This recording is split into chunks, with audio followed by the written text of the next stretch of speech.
Good morning. Welcome everybody to this meeting of the local review body of the 16th of June. I can confirm that the meeting has been properly called and is quorate. Please can I ask members to appoint a chairman for this meeting? Councillor Ferguson.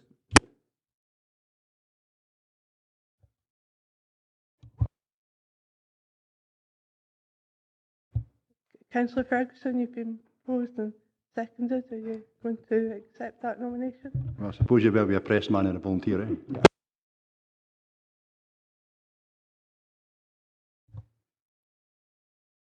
Okay, good morning. I just welcome everybody here today. Can you confirm the Sederunt, please, Nurse? Thank you, Chairman. I can confirm we've got 5 members present. No apologies. Have we any declarations of interest? Thank you.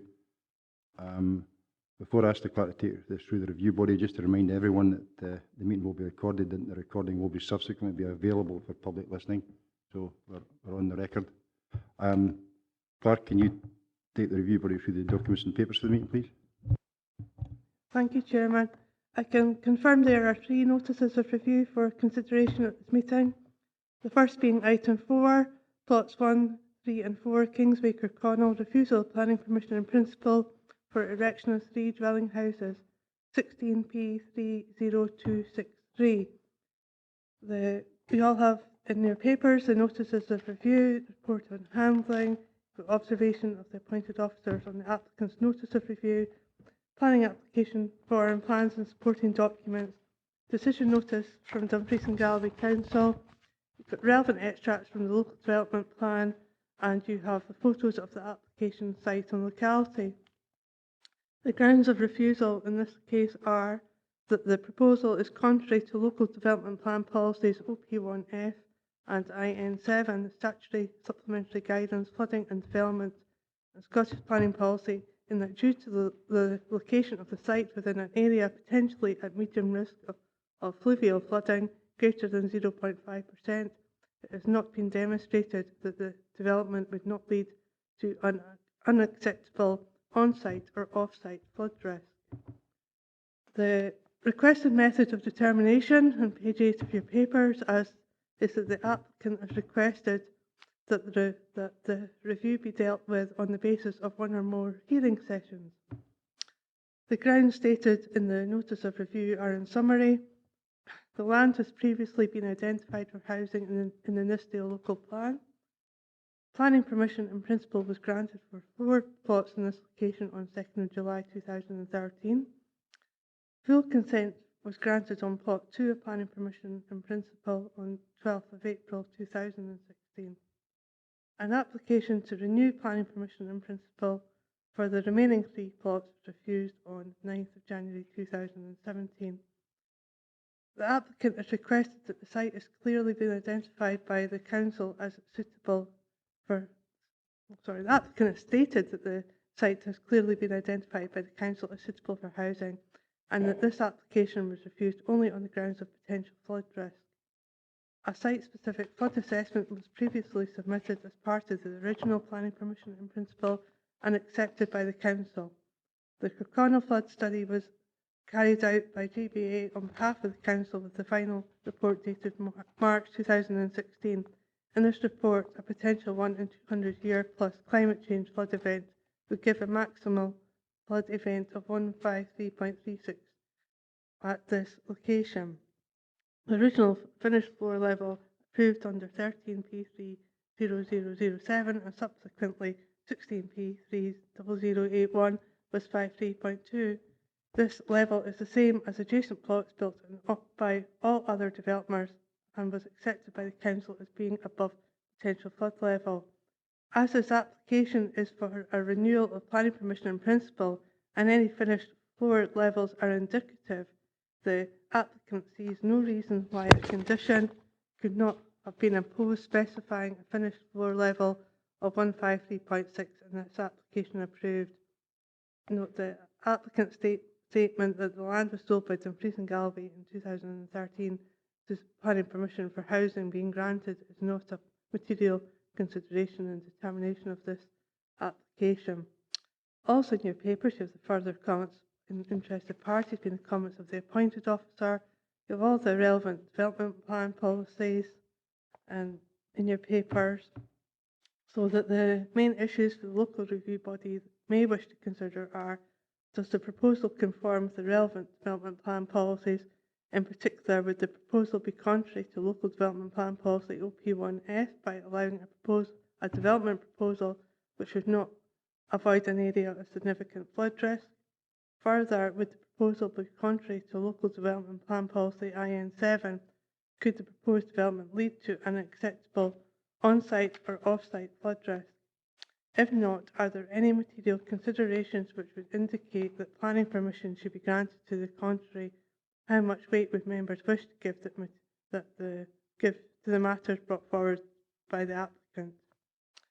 So, again, having outlined the documents within the members' papers, it falls to the LRB to determine whether there is sufficient information to consider the review.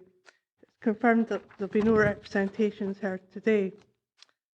The options available to the local review body for this and the following two cases today are that it can decide it has sufficient information before it to enable it to determine the review today, request further information in the form of written representations.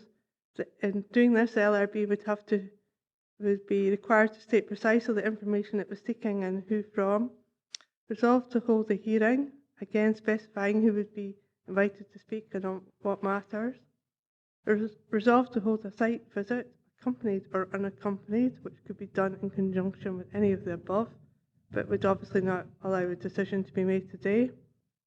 And if the local review body resolves it has sufficient information and that none of the above further procedures are required, then the local review body has full powers to uphold, reverse, or vary a determination. The decision notice would include a statement of the terms in which the planning authority has decided the case reviewed. You have a planning advisor present at your meeting. He is here to assist on the items today, and it's confirmed he has not had any involvement in the cases and was not the case officer or the appointed officer for any of the applications. He is here purely to provide independent advice as needed on matters of planning policy, law, or process to the local review body. So if members are clear and no further clarification is required, I'll ask the chairman now to lead the debate and in the first instance to lead the local review body through the agenda papers and decide if it has sufficient information before it to make the determination today. Thank you. Robert, is there some update you have to give the committee? Thanks, Chair. That's correct. The application is obviously for a single dwelling house. There has been recent change with the developer education contributions policy and supplementary guidance. As it stands, you've got policy OP3 of the local development plan, which is in your papers. There is a copy of the supplementary guidance document in respect of developer contributions. That's the adopted document and policy as it stands at the moment, and that's at pages 267 to 278. Members will probably be aware that at the meeting of the Economy, Environment and Infrastructure Committee on the 9th of March this year, the members decided that one or two housing unit developments would be added to the list of exclusions from the requirement for an education contribution under the terms of policy OP3. So policy OP3 remains. That decision is now considered to be a material consideration of sufficient weight to override any conflict with current policy and guidance. There is a draft supplementary guidance document in circulation at the moment, and that's due to be considered by the Economy, Environment and Infrastructure Committee on the 20th of June, so in the very near future. But essentially, because of the decision that was taken, in the event that the local review body overturn the appointed officer's decision and grant planning permission, there would be no expectation for a developer contribution. That would be in line with the guidance we've given to Planning Applications Committee on the 22nd of June. So it's just to make that clear, because the policies you have and the supplementary guidance in the papers are the adopted ones, and things have changed since those policies were adopted. It's a kind of fluid situation at the moment. So it was to update you on that and just make it absolutely clear what the present position is. So just to be absolutely certain, Robert, we make a decision today based on what the current situation is. Yes. The advice is that because it's an application for, I think it's a single house development, 1 and 2 unit developments, sorry, would be excluded. But if it's greater than that, then you would seek a developer contribution. Okay, Patsy, you want a question? Yeah. I'm looking at this and it's a erection of 3 dwelling houses, not 1. 1, 3 and 4. 2. So I don't know if that makes a difference. You're correct. It is for 3 dwelling houses, so in that case, the guidance would be that you would seek the developer contribution. Apologies for that.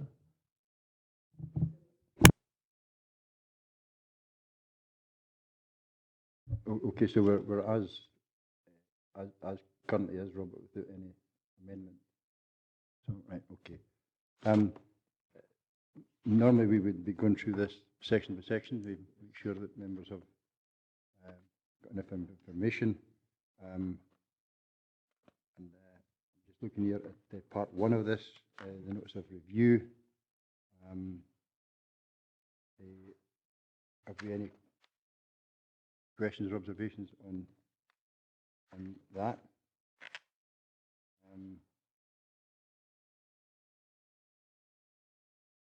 And then, if there's not, we'll move on to the letter.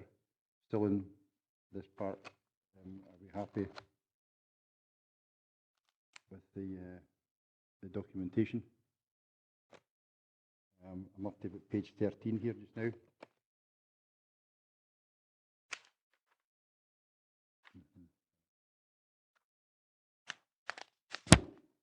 Yeah,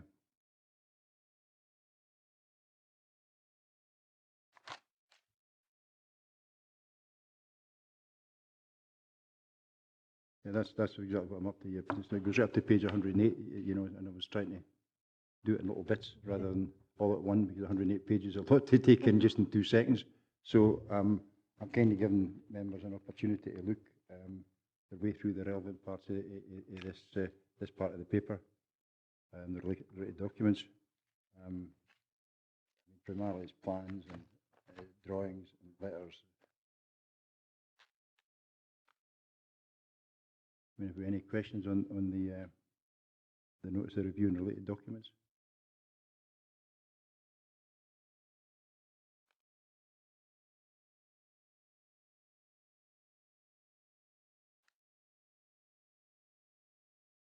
Patsy, yeah. Can I just ask, I'm looking at page 27, I don't know whether we've got there yet, but the very last paragraph there, which comes under 4.2, conclusions and recommendations. And I'd just like to know from our planning officer what weight we give to the fact that it is considered that the development is feasible. The word feasible, what weight do we give to that? Can you be a bit more specific, Patsy? Are you at 4.2? Yeah. Paragraph of the conclusion, Yeah. which they're stating that they consider the development is feasible. I don't know whether that's just to not give any real direction or whether what weight we should give to that phrase.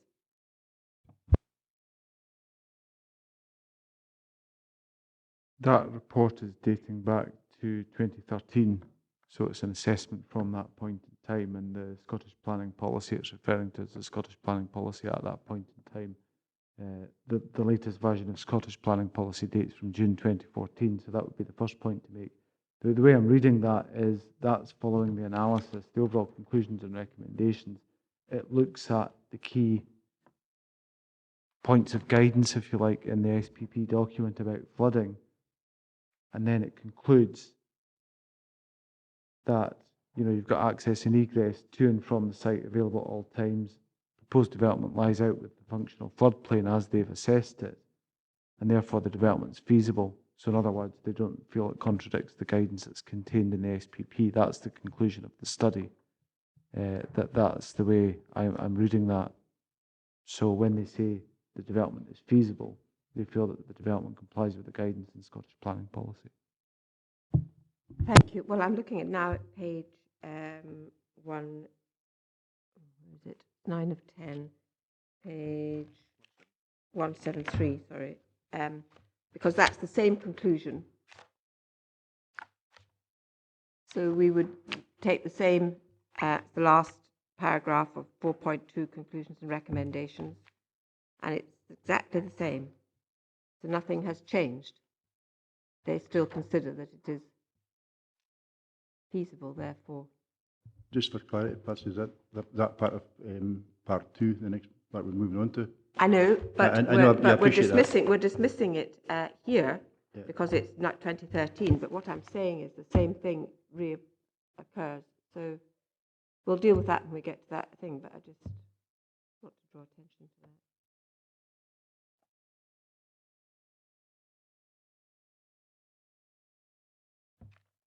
We'll just leave that. Is there anything else? No. Patsy, yeah. No. We'll move on to part 2 then. So we're happy with the notice of review and related documents. Okay, that's pages 5 to 108. So we're moving on to the report on handling and related consultee and representative comments. Pages 109 to 136. 109 to 136.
Have we any questions in that section?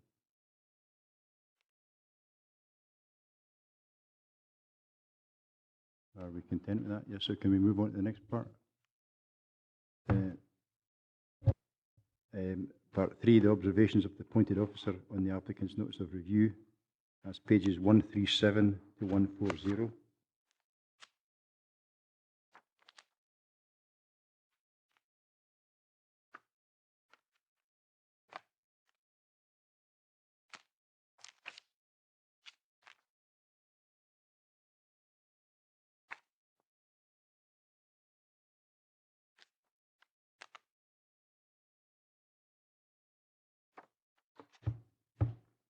Okay, are we comfortable with that? Any questions? No. Thank you. We'll move on then to part 4, the planning application form, the plans and supporting documents. That's page 141 to 192.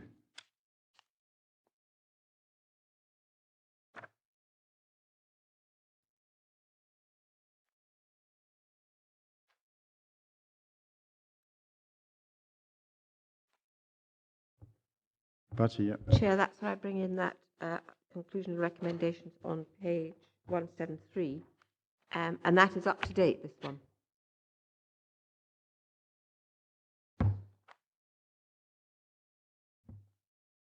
Just for the avoidance of doubt, the commentary on page 173 is part of the applicant's submitted flood risk assessment. So that part of the papers, you have the application form that was submitted on the 5th of July 2016, and then the various plans. The flood risk assessment is the same as the document you saw earlier.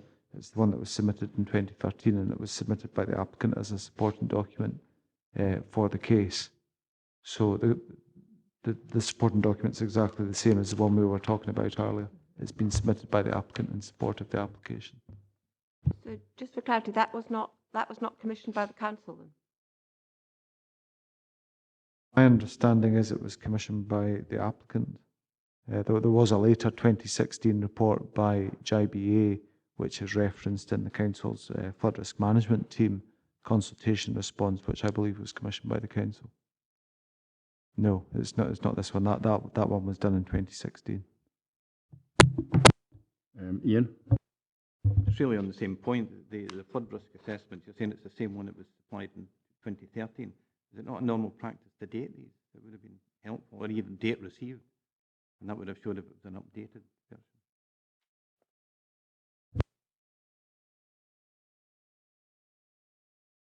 Sorry, there's a date within the document. It's maybe not obvious. It's maybe a bit hidden within it. So apologies for that. It could have maybe been more clearly indexed as being from 2013.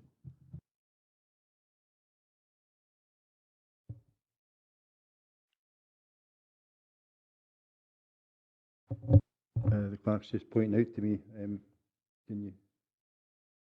Just page 161 of your documents actually gives the date of the document you referred to. 26th of April 2013.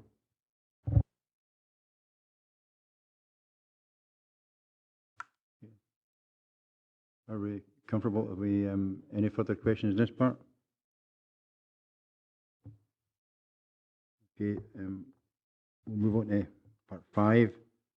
The decision notice from the Dumfries and Galloway Council, which is in page 193 of the papers through to 197.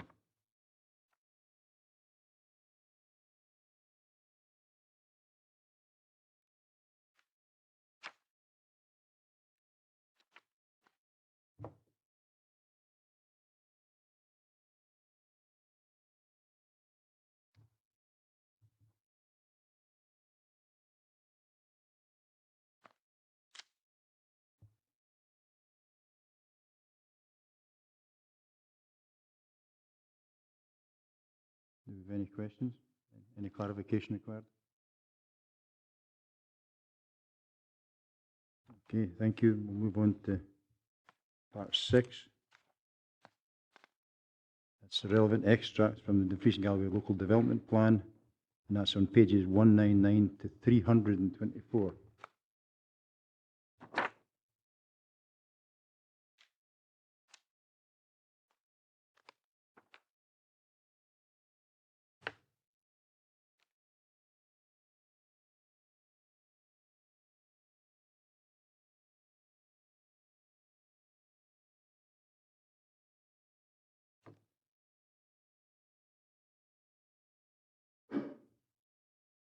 Patsy? Chair, I mean, that sounds like an enormous amount that is relevant to this case, but I'm understanding that it's page 201 OP1F and page 203 Policy 1 IN7 that is actually relevant to this particular case. Is that right?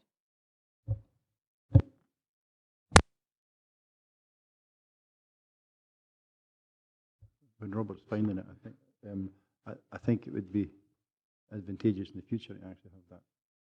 You're right, in the LDP is huge. And the relevant sections that have been referred to could be indexed there. It would be a lot easier and quicker. Yeah, yeah. My advice on that would be the LDP policies and the supplementary guidance that have been provided are all relevant to the assessment of the case. When you're referencing OP1 and IN7, those are the ones that are quoted in the decision. So the reason the application has been refused is because the appointed officer didn't think that the application complied with those policies, and took the view that there weren't material considerations to outweigh those. So if you like, those were considered by the appointed officer to be the pivotal policies. You can also assume that the appointed officer was satisfied that the development complied with all of the other development plan considerations. Otherwise, it would be quoted in the decision. So if you like, the difficulty in terms of how the proposal rubbed up against the development plan was in terms of those two policies. That seems to be the crux of the matter, yes. Thank you, Robert. Keep your phone, keep your mic on. So I think we need to guard against any suggestion that the officer might be leading the review body towards a certain thing. Is that kind of what you're saying here? Because if the whole thing's applying and we find it ourselves, there's a difference between being helpful and you know, making the job easier for members of the review body, but we've also got to guard against someone saying to us, you know, this is you try to steer someone down a specific route. Does that make sense? Yeah. As a local review body, what you're doing is, it's a case for an appointed officer. I'm not the appointed officer, and I'm not advocating the appointed officer's position. It would be wrong of me to do that. I'm just really here to try and provide you with advice as a decision-making body. But what you're doing is you're reviewing the decision that's been taken by the appointed officer. And what you can see in this case, the list of local review body policies that have been provided in the papers and the supplementary guidance are all of those that are relevant to this case and the assessment of it. What you're looking at here is a decision that's been taken, and the reasoning for the decision is provided in the decision notice. And the appointed officer is basically saying the proposal is contrary to the local development plan policies OP1, Part F and IN7, and the statutory supplementary guidance document that's associated with that. Now that's the professional view of the appointed officer. They felt that carried the weight in this case more so than other material considerations, and they refused it on that basis. So that's the fact, if you like. It's open to you as local review body to review that decision, consider this against all the relevant policies. You may arrive at a different decision. You may want to vary the appointed officer's decision in this case. You may want to completely overturn it. You may want to uphold it. But, you know, if you're looking at the policies and guidance, supplementary guidance that are relevant, we have to give you the full range of those considerations, not just the ones that the appointed officer thought were problematic. If you like, you have to assess the case against all the relevant policies and material considerations. But it's entirely at your own discretion as to, you know, what decision you arrive at, as long as you obviously have clear reasons for doing so. Dougie? It's just to state that I'm comfortable with being directed to the relevant policies within the plan as stated. I think that's entirely appropriate to do that. Patsy? Yeah, well, I'm looking at OP1F, and there's 1, 2, 3, 4, 5, 6, 7, 8, 9 bullet points. I'm assuming it is 7, bullet point 7 that we're dealing with in this, which is avoiding areas of significant flood risk. So I go back to page 196. Is a significant flood risk, in your opinion, Mr. Duncan, what is stated in the reason for refusing, that it is potentially a medium risk of fluvial flooding greater than 0.5%?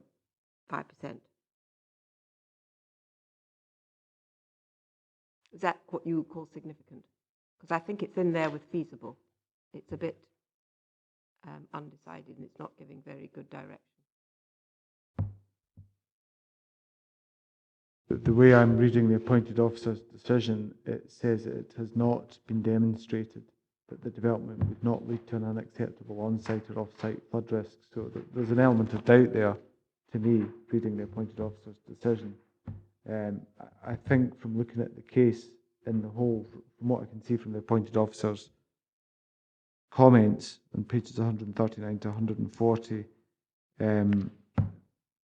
the advice they got from the Council's flood risk management team was based on a 2016 flood risk assessment for Kirkconnel generally, which was commissioned by the Council, and that was taken to be a more up-to-date assessment than the 2013 Terenas flood risk assessment, which the applicant had submitted, and it was coming up with a different set of conclusions, but the appointed officer gave that more weight because it was a more up-to-date piece of information, a more up-to-date assessment, if you like.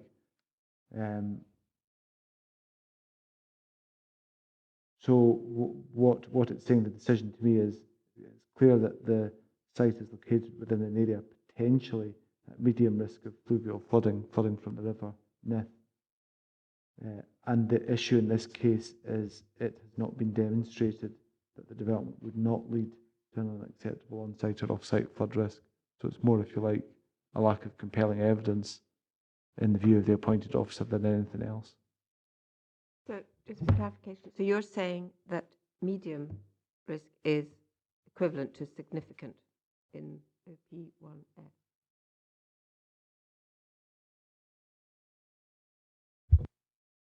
Well, the medium risk, if you like, high risk, medium risk, low risk, it's to do with the frequency of flooding that's expected there.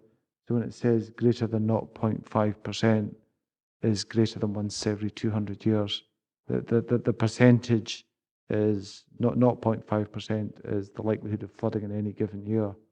So if it's 1 in 200 year risk, you can expect to be flooded, every year.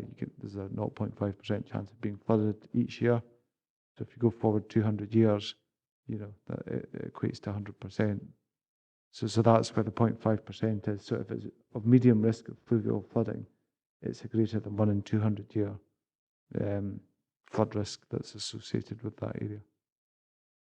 What I'm saying, Chair, is that we are given guidance in OP1F, and the wording is avoiding areas of significant flood risk. We are not given the guidance as to what significant means. I don't know from this guidance if 0.5% once in 200 years is significant. And in the recommendations, it's calling it medium. Myself, as a layman, would say that medium is not as high as significant. But I'm not getting any help from the documentation here as to what significant is.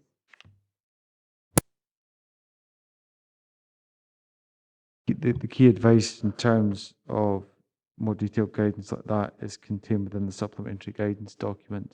You also have the consultation responses from the Council's flood risk management team. So those are on pages 123 to 126 of the papers.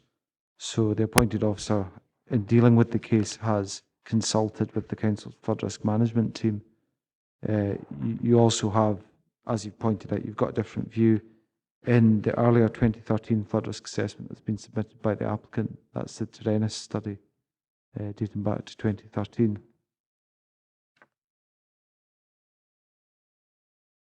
The supplementary guidance on flooding and development appears on pages 279 to 324.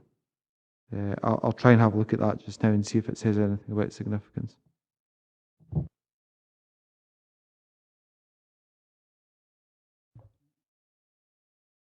Yeah, I think Robert's searching for someone just now. Can you just give him a second?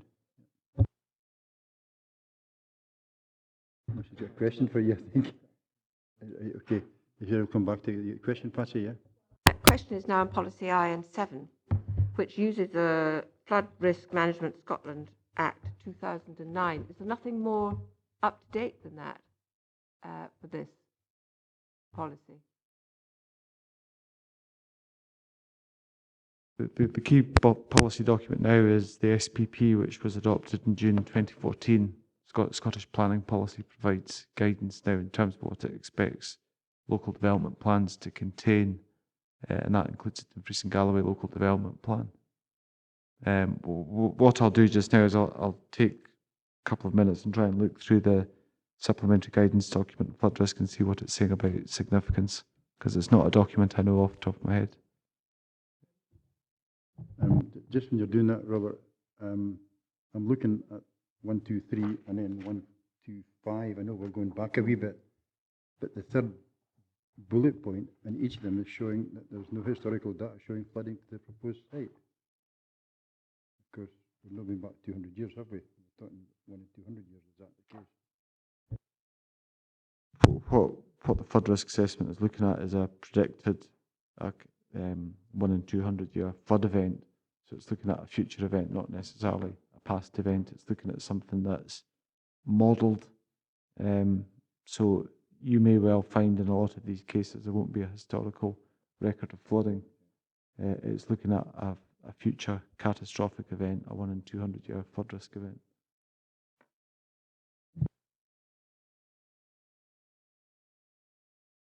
So I don't want to interrupt Robert in his studies, but I appreciate what you said about future events, but it's not the case that we experienced 1 in 200 events in recent years, several in fact.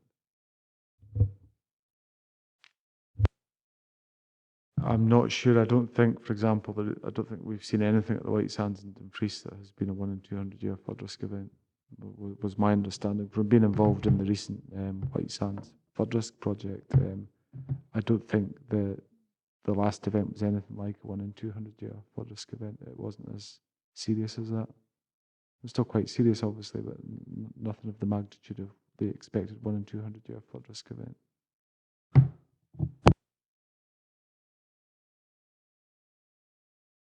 So I'll try. I've had a quick look at the supplementary guidance. I'll try and just summarise what I think are really the key points when you're looking at IN7 and it's going on about significance.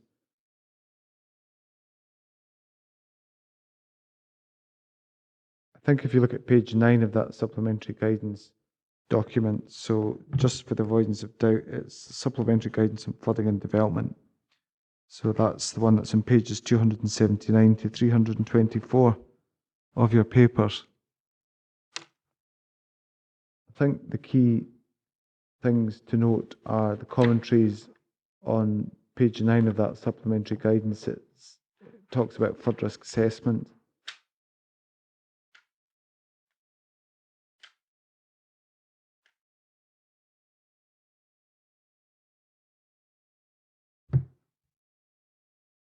And there's some useful information there about historical records. It says, you know, for example, as we talked about with predicted events, it says climate change means that evidence of flooding in the past is not necessarily a good guide to what may happen in the future. And any particular level of flood risk at the present time may not stay at that level for future years, which is why you have this kind of predictive approach. So it follows that, you know, the flooding history of a site will not form as reliable a guide to its future flood risk as formerly was the case. It then talks about probability, and then it looks crucially at when a flood risk assessment is required. So this is at the foot of page 9 of that guidance. So where there might be a risk of flooding to a proposed development, or as a result of the development happening, for example, elsewhere, it will indicate that flood risk assessment should be submitted. And there's been one done in this case here. And what it says is the requirement of the FRA being submitted does not have any significance relative to any of the other planning issues that may affect the ultimate decision on a planning application. And the conclusion of a properly prepared FRA may be that the flood risk is such that development of the site should be limited or even prohibited. Significance, if you like, it depends on what use of land you're looking at, the sensitivity of it. And later in that document, it lists certain exemptions. So if you look at near the foot of page 12 of that guidance document, it says, under exemptions, a flood risk assessment is not required for extensions to single dwellings, garages, conservatories, above ground structures, or permitted development. So for fairly minor development, it's not going to be significant, you know, it's not going to be a significant determining factor in those types of applications. For dwelling houses, it would be. If you're talking about significance in terms of the result of the FRA, or you know what it delivers, the level of flood risk that's arising there, the key considerations are set out in that paper, the kind of key principles, if you like, which haven't really changed that much with the new SPP 2014.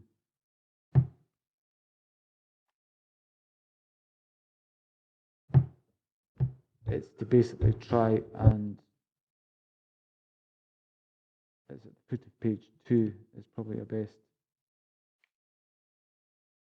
paragraph on the right hand side. It says DGC is committed to working with developers to ensure that appropriate forms of development take place in appropriate locations, and so do not generate unacceptable flood risk, which is one of the key principles. So by developing something in a floodplain, you're not exacerbating flood risk further downstream, and are not liable to, do not generate unacceptable flood risk in their own right as well.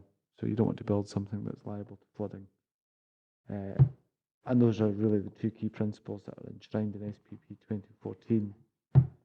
So if you're looking at a case, if you feel there is a development is going to do that, then I think you have to view, the case of a sensitive land use like a dwelling house, you have to take the flooding as significant. But ultimately, it is a judgment call. But given the land use in this case, I think 3 dwelling houses. What the appointed officer has concluded based on the consultation undertaken is that there's a significant risk of flooding to those properties.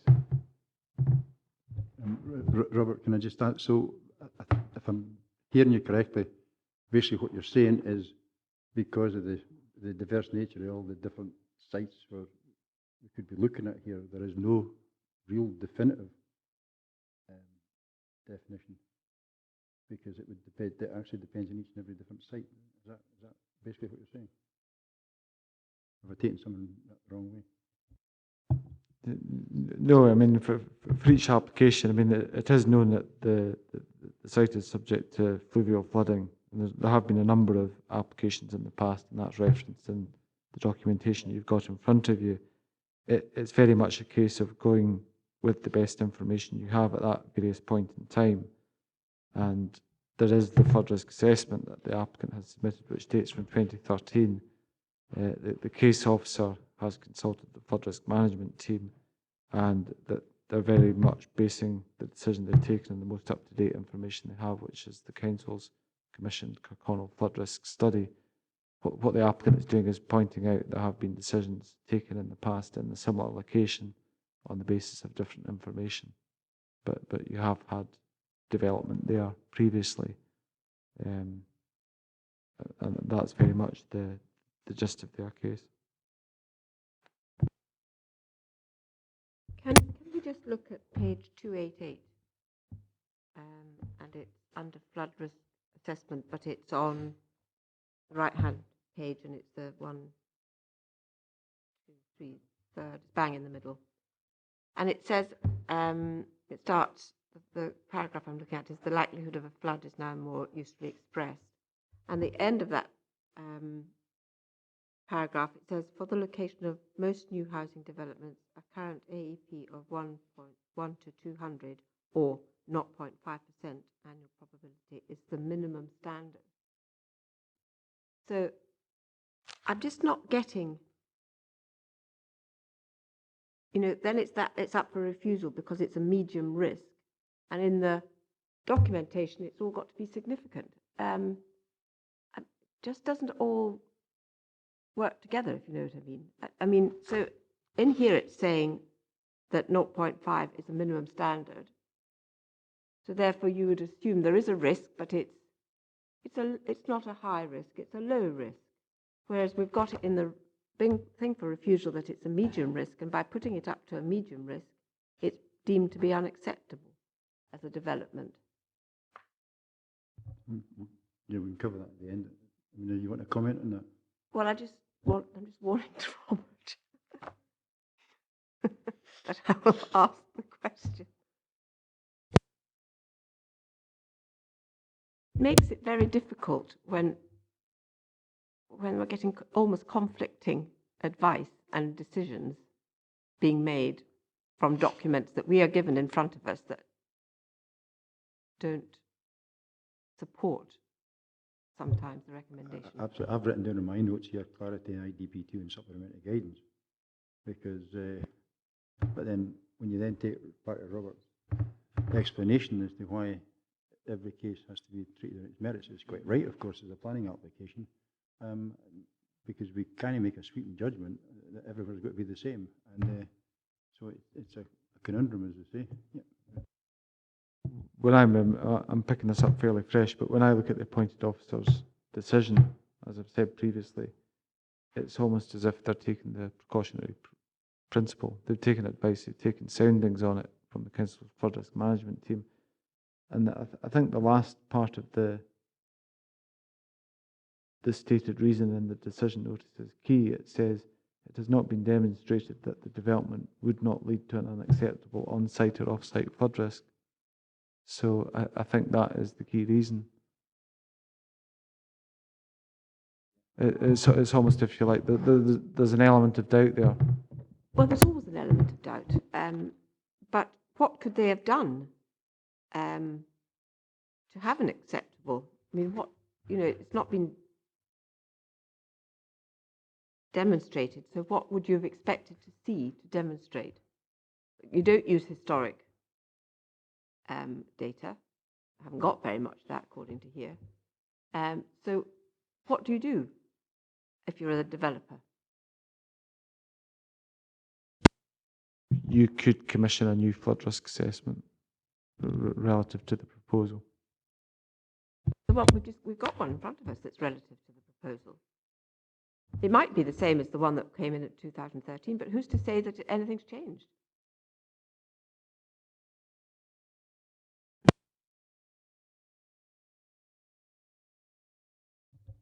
I think we've given this section quite a decent going over here. I'd like to think it was clearer now than it was before we started, but I'm not that sure. So if we're comfortable, I'll move on because we can always come back to that part of it later in the process here. Can we move to item 7 and the photos of the application site and locality? They're page 325 to 332.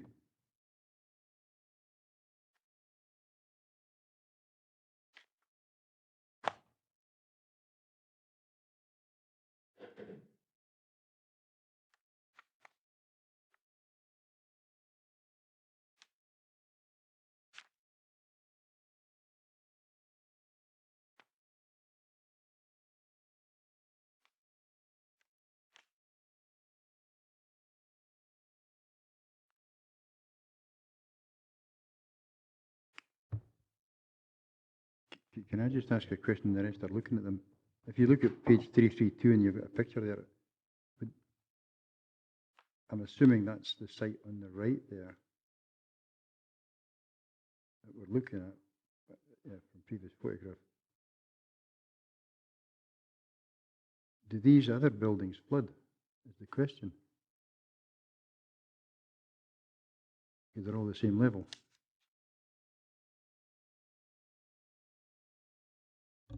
I think, Chairman, I think that's looking into the future again.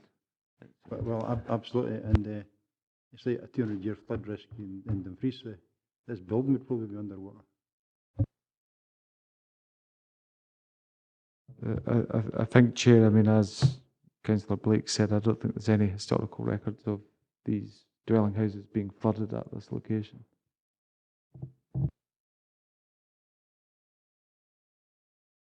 And you want to see the photographs on the big screen? Are you happy? Yeah. What would you rather do? Big screen or happy with the? Sorry? No. Maybe on the big screen they will. So you're quite happy just to take the pictures as in the documentation for the LRB? Yeah.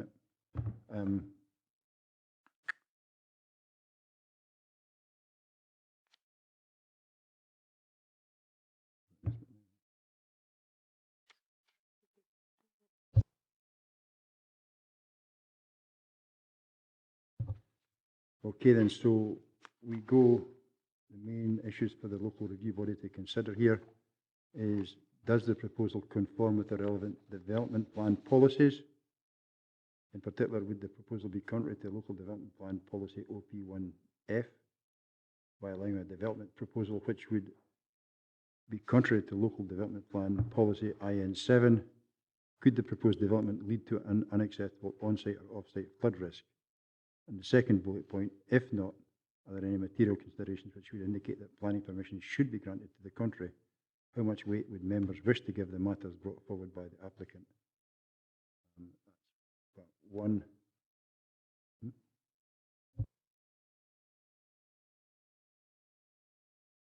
So we've outlined the documents of the members' papers. It now falls to LRB to determine whether it was sufficient information to consider the review.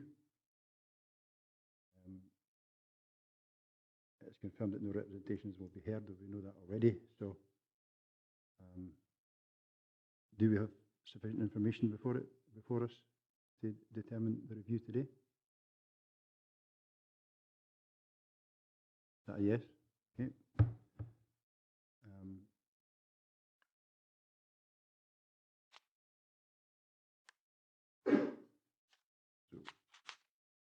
just bear with me. I'm just appreciative of how important this is to some the people. Just want to get this absolutely right. Okay, so we'll go on to discussion now on what we've heard. We've agreed we've got enough information to make some form of judgment here today. Ian? Yeah. Going back to the ground stated in the notice of review, the applicant makes reference to the Kirkconnel flood study that was carried out by GVA on behalf of the council.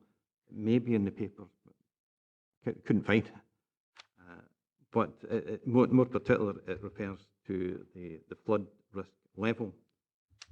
It gives in 2016, it gave the maximum flood event level at 153.36 metres.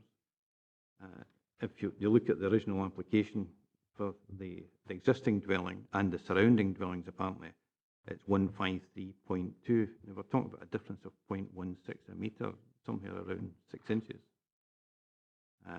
The applicant himself says that he feels that there could have been a condition imposed that the finished floor level be 153.6, which is actually plus 0.2 metres above the risk level. I appreciate that doesn't cover the off-site flooding issue, but it certainly would cover the on-site flooding. And this is an area that, from the photographs, there are quite a number of houses already built on that area.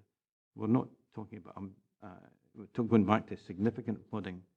At 6 inches, I don't know that I would refer to that as being significant flooding. I think, as you mentioned yourself, here would probably be underwater. Certainly, vast areas of Dumfries would be underwater. But I'd maybe, if Robert could address that. The thing that you might find helpful, Chair, and I know that Councillor Blake's looking at it, are the appointed officer comments, and they appear on pages 139 to 140 of your papers. They cover some of the questions that have already been asked of me this morning in terms of the submitted flood risk studies and so on and so forth. That makes mention of the levels issue at point 3. So that's point 3 on page 139. So, I mean, these are the comments of the appointed officer, but the applicant's supporting statement is saying that the proposal would give a maximum flood event level of 153.36. That's based on the applicant's figures from their flood risk study, which is the 2013 one. And they're suggesting a higher finished floor level could be specified as at 153.6.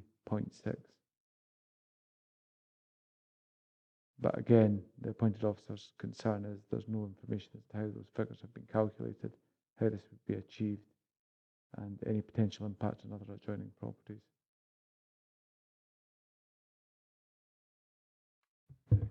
You made mention to its effect on adjoining properties. Adjoining properties are there and will be subjected to flooding, irrespective of whether this goes through as an application. So on this application for 3, again, it's going back to what Councillor Galloway said about this significant flooding event. I notice in this it says that the site would suffer inundation up to 0.9. Well, that's above ground level. We're talking about to floor level.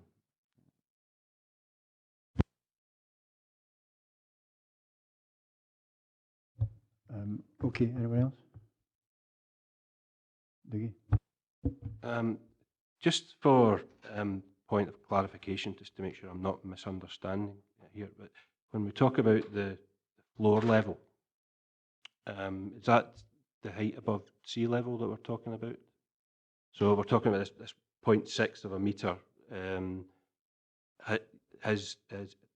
height level has changed from reports in 2013 and 2014. So plot number 2 has been built under previous policy, and plots 1, 3 and 4 are subject to the updated policy. But we're talking about 0.6 of a metre, just to clarify that. I know I'm saying this quite simplistically, but just like to make sure I know exactly what I'm making a decision on. Thank you. What I'm guessing by the appointed officer comments and the delegated report is the previous cases were assessed against information at that time. The present application is being assessed against the 2016 study. So when the appointed officer has consulted the Council's flood risk management team, they've looked at the 2016 study. So that's the Kirkconnel flood risk study carried out by JBA. And that's the one they've looked at, so the most up-to-date information when they've determined the case and made their decision. Okay, thank you. As I say, I think we've given this a fair old airing, and I would hope, seeing it's been very fair in the way it's been done, we've agreed that we've got sufficient information to deal with this today. We've got three remedies open to us. We can either uphold the original decision, we can reverse it, or we can vary a determination. So I'm now in members' hands as to which way you want to go with this.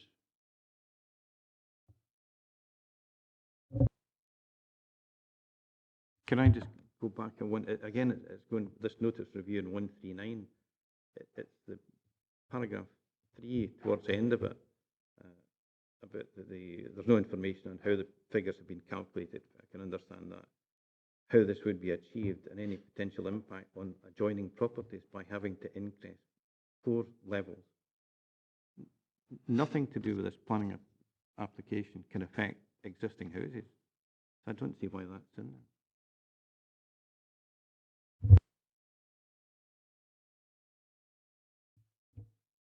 Could I just on that point, is what's being stated there saying that because plots 1, 3 and 4 would be built at a higher floor level, that would pose a flooding risk to plot 2 because they're sitting at a higher level than? My understanding, that risk would be there irrespective of whether a house was built in 1, 3 and 4 or not. I have to kind of agree with that, because if the water's at that level, they're flooded anyway, I would suggest. But I don't want to prejudge what you're going to do here, guys. But Robert? The way I was reading that comment of the appointed officer was that if you're building additional houses within a floodplain, it may be a relatively small amount, but you are taking up volume by doing so. And if you're taking up volume, it's like an Archimedes type effect. You're going to potentially increase the risk of flooding elsewhere to a certain degree. You know, and what it's basically saying is it's unknown how they're going to actually achieve that level. So it could involve quite significant, changes in engineering operations and so on and so forth. It might well have a fairly neutral effect, but the appointed officer is just saying until that's known, they can't really assess what impact it's going to have on existing properties. I think if you pardon the pun, it'd be a drop in the ocean. Is that a eureka moment you've got had there, Ian, is it? Yeah. So what remedy, where are we with? Are we either going to uphold the decision, overturn it, or amend it? Patsy? I'm looking on our notes here where it says that the site was clearly identified as suitable for housing originally. The reason for refusal is that it's a medium risk, but it also says that that's a low risk in our LDP supplementary guidance. And I actually don't see why there shouldn't be houses built here, but I think if we could put the floor level up, as was suggested, I think, by the applicants, funnily enough, to 153.6 metres, I would suggest that could be an amendment to the, what do you want? What do you call it?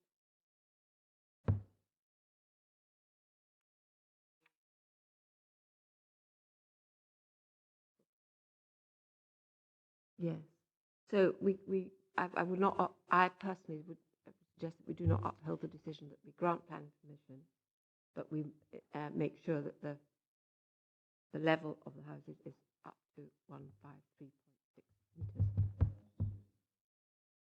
Yeah.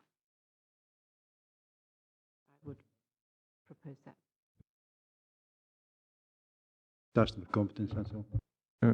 Chair, you're obviously free as local review body to take whatever decision you feel is correct. But if you are minded to approve the development, then you must specify the range of conditions you would wish to see attached to that as well. You know, so if you were able to provide instructions on any conditions you would wish to see attached, that would be extremely helpful. I'm assuming that's over and above the general conditions of build, not every single condition. With the greatest respect in the world, I don't think there's a builder in the five of us, or a planner per se. So if we were to say it was like the general build conditions plus the floor level was to be at the level as suggested by the developer, is that sufficient for you, or do you require more? I could have a look. I mean, if you're minded to approve this as a departure from the appointed officer's decision, then I could possibly have a look just now and just see what conditions would apply, you know, for example, roads conditions and so on, which will be in the consultation responses, if that would help. Yes, I think it would be.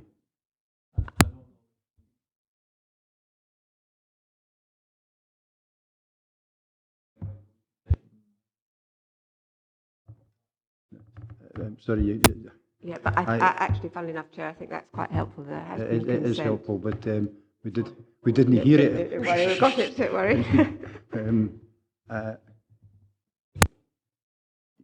So, if I'm trying to think here, Robert, if we were to... I don't think roads have any objections. I think it's had original consent. The only thing that has changed, what I can see from the original consent, is the risk of flooding. Yeah. And I think we are adding a condition that the floor level on these three houses is raised to 153.6. And I would suggest the rest of the conditions of the previous consent stand. I'm just going to ask the technical question to Robert. In actual fact, can we vary that original determination and add the new floor level as a variation to the original determination? Andrew, you're wanting in.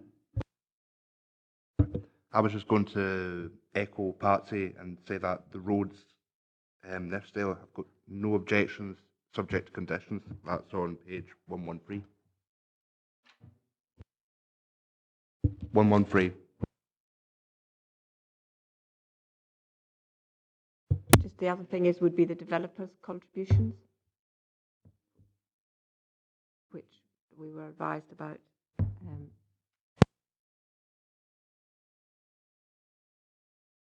Chair, would it be helpful if I offered my thoughts relative to the previous decision notice and where we are at the moment? I mean, just looking at this just now, we would not normally impose a time limiting condition now. So condition 1 we wouldn't take forward because that's covered by directive. So, sorry, it's on page, previous decision notice is 13P3 0007 and it's on page 87 of the papers. Now that permission has actually expired now, so we can't renew it, but you can replicate it very, very closely. So I can offer advice in terms of the conditions that appear there. Condition 1 isn't necessary now because that condition is embedded within legislation, and that's effectively given the 3-year timescale for a further submission of reserved matters, and then 2 years for implementation after approval of the final matter specified in conditions arising from that. Condition 2, we would recommend that you take forward, and in addition, variations on conditions 3, 4, 5 and 6. They haven't changed. Those are basically setting out the further details you would like to see submitted. So fairly standard things like layout, design, external appearance and landscaping. They're fairly standard for housing sites. Yeah. What you're looking at there is condition 7 is a fairly standard roads planning condition for off-street car parking areas to be shown and then kept clear from obstruction and brought into use before the dwelling house is occupied. Condition 8 is regarding the specification of driveways and footway crossovers for the 4 plots. Now that would obviously only reference 3 dwelling houses in this case. The other two issues you're looking at for conditions are developer contributions in respect of education, in which case you're guided by the consultation comments from Education Services that appear on pages 129 and 131 to 132. And you're also keen to, I think, stipulate a condition about the finished floor level of the dwelling houses as well. So you wish to, notwithstanding the other detailed conditions, you want to set a minimum finished floor level for each dwelling house within the site. So we could certainly note that and then actually draft up the detail of the condition in due course. I'm just thinking for simplicity here, Patsy, just give me a second. In the conditions on page 89, effectively we would renumber them. 2 would become 1, 2, 3, 4, down to 7, and then an 8 would be added in terms of educational. But and the layout bit about the floor somewhere can be amended. You could, there is an existing condition 8 over the page, but you could include the requirement about the finished floor level on the layout condition, yeah. Yeah. So would we be happy to do that? Yeah. Whichever is appropriate. And the addition of the education part. Okay, you happy with that? Yeah, we agreed? Do you? Yep, okay. We have, I think, a baptism of fire. But we've got there in the end. Claire, can you just kind of tell us what the... Tell you what you've decided, shall I? What I think you've decided. I can confirm the local review body have agreed to reverse the decision of the appointed officer and grant planning permission in principle for the erection of 3 dwelling houses, plots 1, 3 and 4, Kingsway, Kirkconnel, subject to conditions, the conditions being variations on those laid out on page 89 of the papers.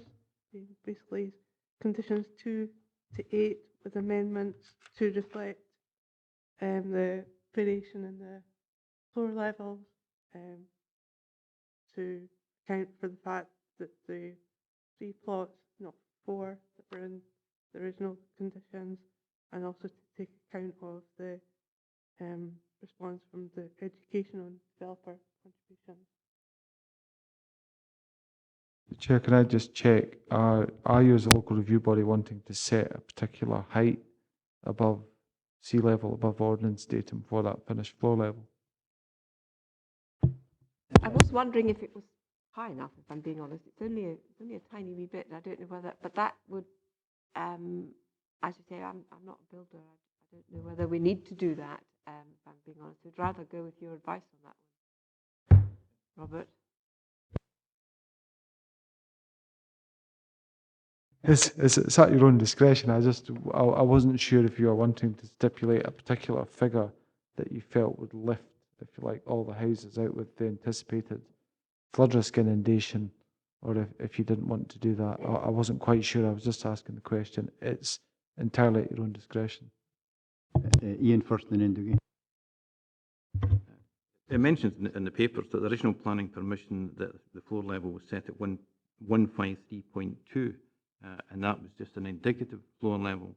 So it may be as well us setting a floor level above that, and the suggestion that 153.6 would appear to cover it. Would appear to cover the 1 in 200 year risk.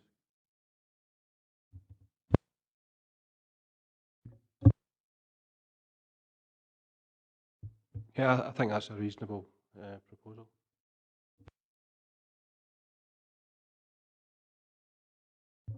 So I think we have a final decision, Claire. So we're everything you've said up to now, plus everything I've said up to now, and confirming that the requirement for 153.6 floor levels will be added to the condition.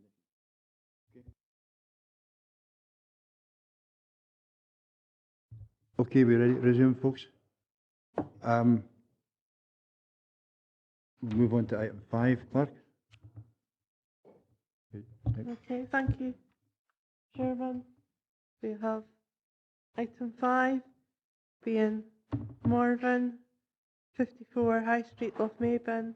Refusal of planning permission for replacement of 20 windows, 2 doors, and 1 set of patio doors with double glazed PVC retrospective 161089 FUL. We have the notice of review and related documents, report and handling, the observations of the appointed officer, comments of the applicant on the observations of the appointed officer.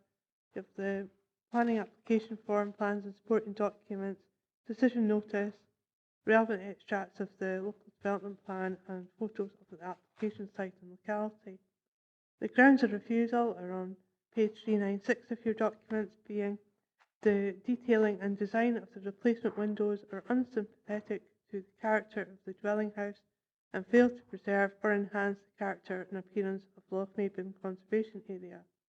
As such, the application is contrary to Dumfries and Galloway Council Local Development Plan Policies, H8 alterations and extensions to houses and H82 conservation areas.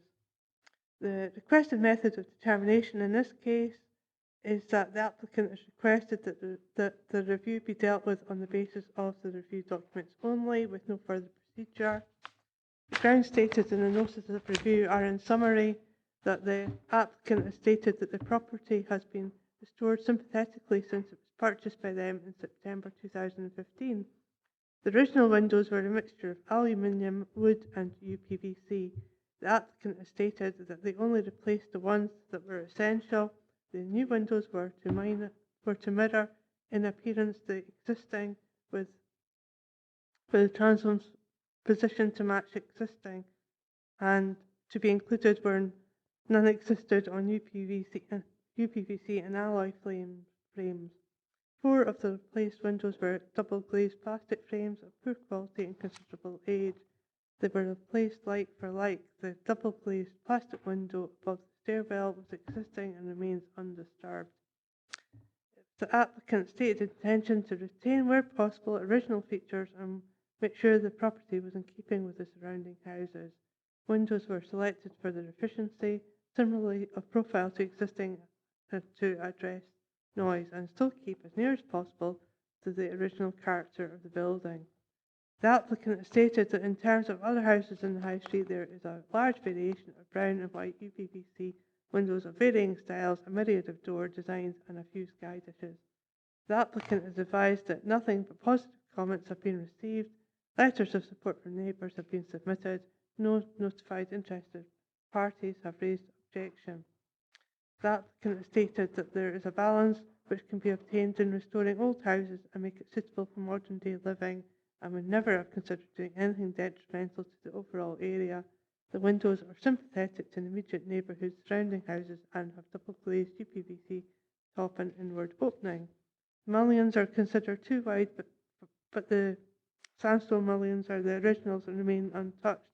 The window frames are considered too wide, but the specialist installers took great care in minimising the width and have the identical profile to existing.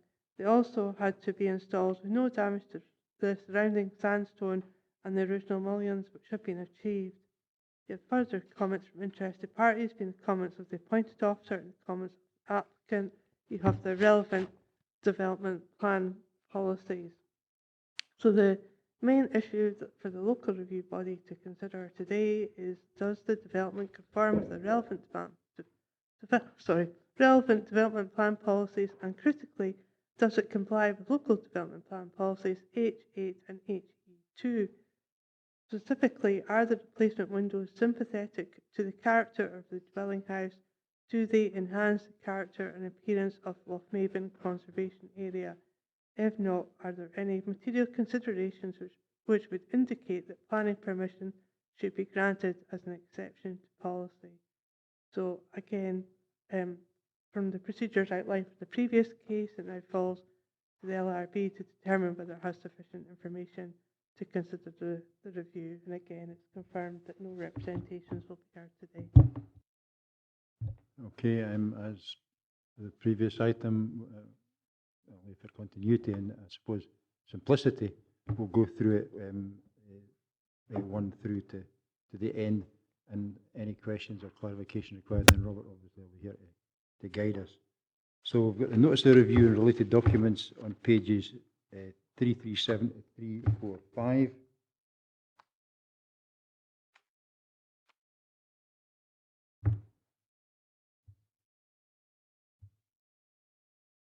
Patsy?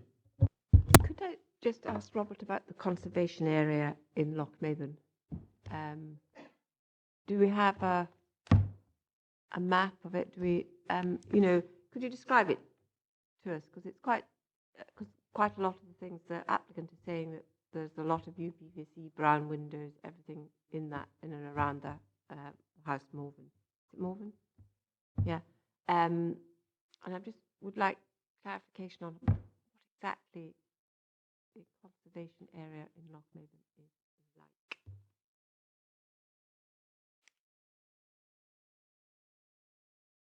Chair, I don't have a document in the local review body papers which shows that boundary, but what I can do is try and get a copy and show it on the big screen, if that would help the local review body members.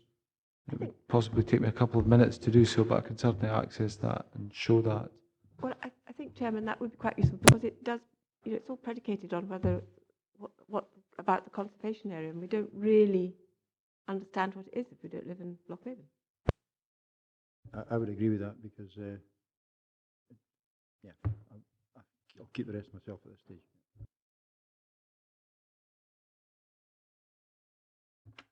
This might be quite a radical proposal, but could we access Google street maps? Is it you actually look at the street concerned on Google? Is it street, what do you call it? Street view? The issue with that is it could be dated, and the images that you will be viewing would be out of date. I'm actually going to ask for competence before we discuss whether it's up to date street map or street view or whatever it is, because it's not in the papers per se. The conservation area is a matter of public record, which is a slightly different thing. Thank you, Chairman. Obviously, you have the photographs of the locality in your papers. Procedures for the local review body, if you require more information about what those streets look like, the site looks like, then there's got provision for site visits, companies or planning companies. Okay, that's duly noted.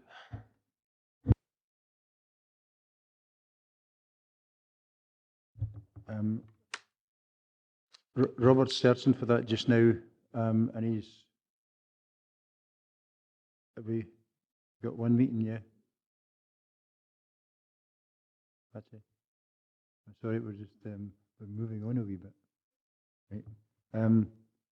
I mean, other than that, because Robert's going to find that for us and bring it back, are we quite happy with the documents on page 337 to 345? And obviously we can catch up with Robert in a minute or two.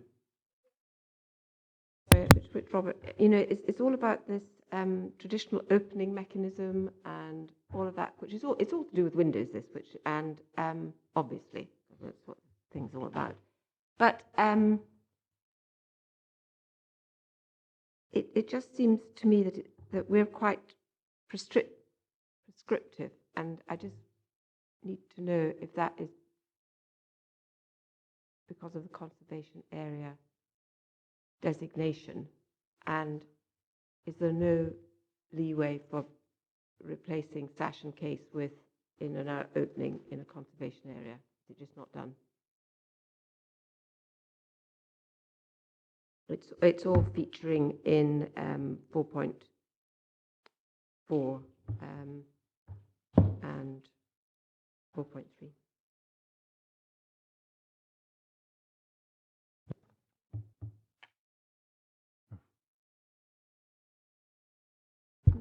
Chair, if you look at the top of 351, caring for built environment document states that further losses of traditional or original windows or doors will not be permitted. It is quite prescriptive, isn't it?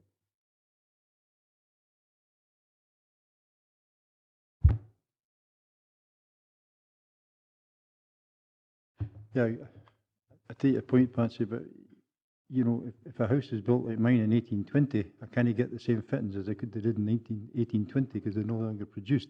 So how do you? We're jumping a wee bit here, but we're having a discussion when Robert's trying to find the conservation area.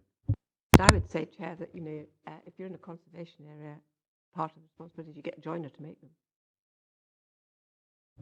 They're metal, actually. Or you apply for planning permission. Just keep repairing the old ones.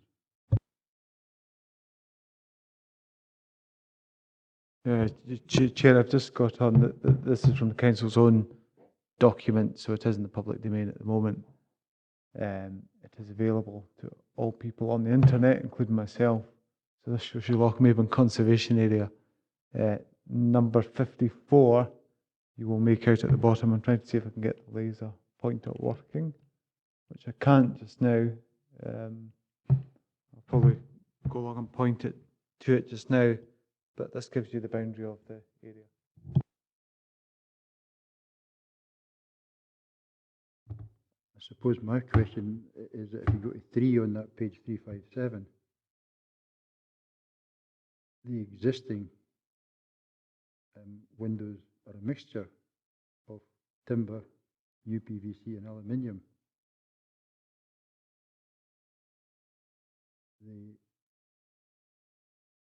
With the front door being glazed metal before being replaced, so it's important that the thing is sympathetic. How do we, if it was to stay as is, how can that be sympathetic? The question, I suppose.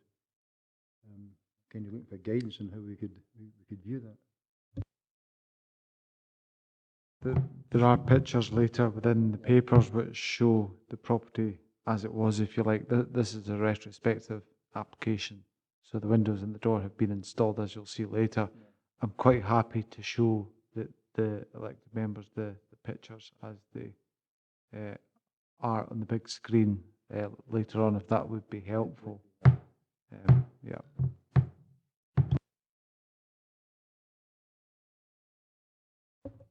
Thanks. Anyone, any more questions?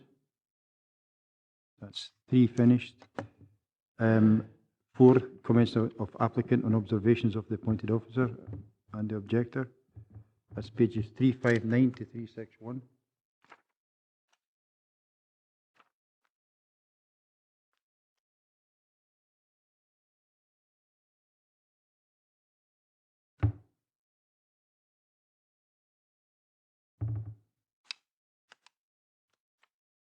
There's one letter. Any questions? Okay, we'll get to part 5, the planning application form 363 to 392.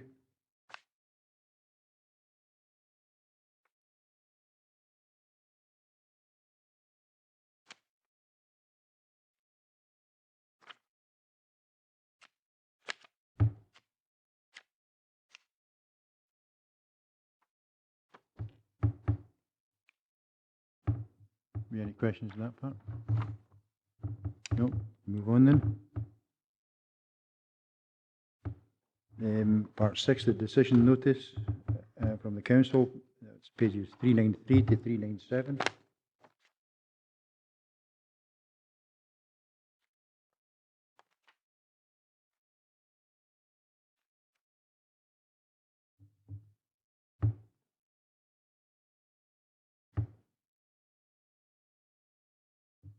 Any questions? No, we'll move on then. Item 7, extracts from the Dumfries and Galloway Local Development Plan that are relevant. That's in pages 399 to 418.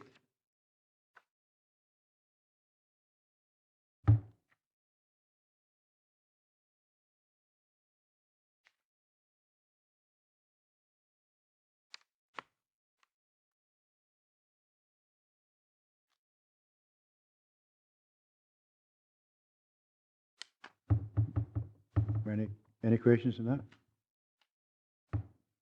No. We'll move on to the photographs. Be good if you can put them on the screen, Robert, please. Thank you. Thanks, Chair. I'm quite happy to run through these if you like. Be helpful, yeah. These replicate the pictures as they appear on pages 421 to 426 of your papers. I've also, you'll see this later in the presentation, I've also put up on the big screen the pictures submitted by the applicant as well. And those are the pictures as they appear on pages 383, 385, 387, 389 and 391. So it's to try and present balance as much as anything else. This is a view of the front elevation before the windows were changed. As I've said, it's a retrospective application. This is a picture submitted by the applicant. This is the view of the front elevation as I understand it presently is, with the UPVC windows and door installed. So that's what's in front of you as a proposal. This is the same elevation, obviously. That's a closer view of the windows and door as they have been installed. So that's the bay window and the principal elevation on the right-hand side, and showing the central doorway. You can see the central door is mainly glazed with an aluminium frame. I would have thought a door of that style would date back to the 1970s. You've got another view of the front elevation there. This is showing the left-hand gable, so slightly more set back. And again, it's just showing the windows that have been installed. Sorry.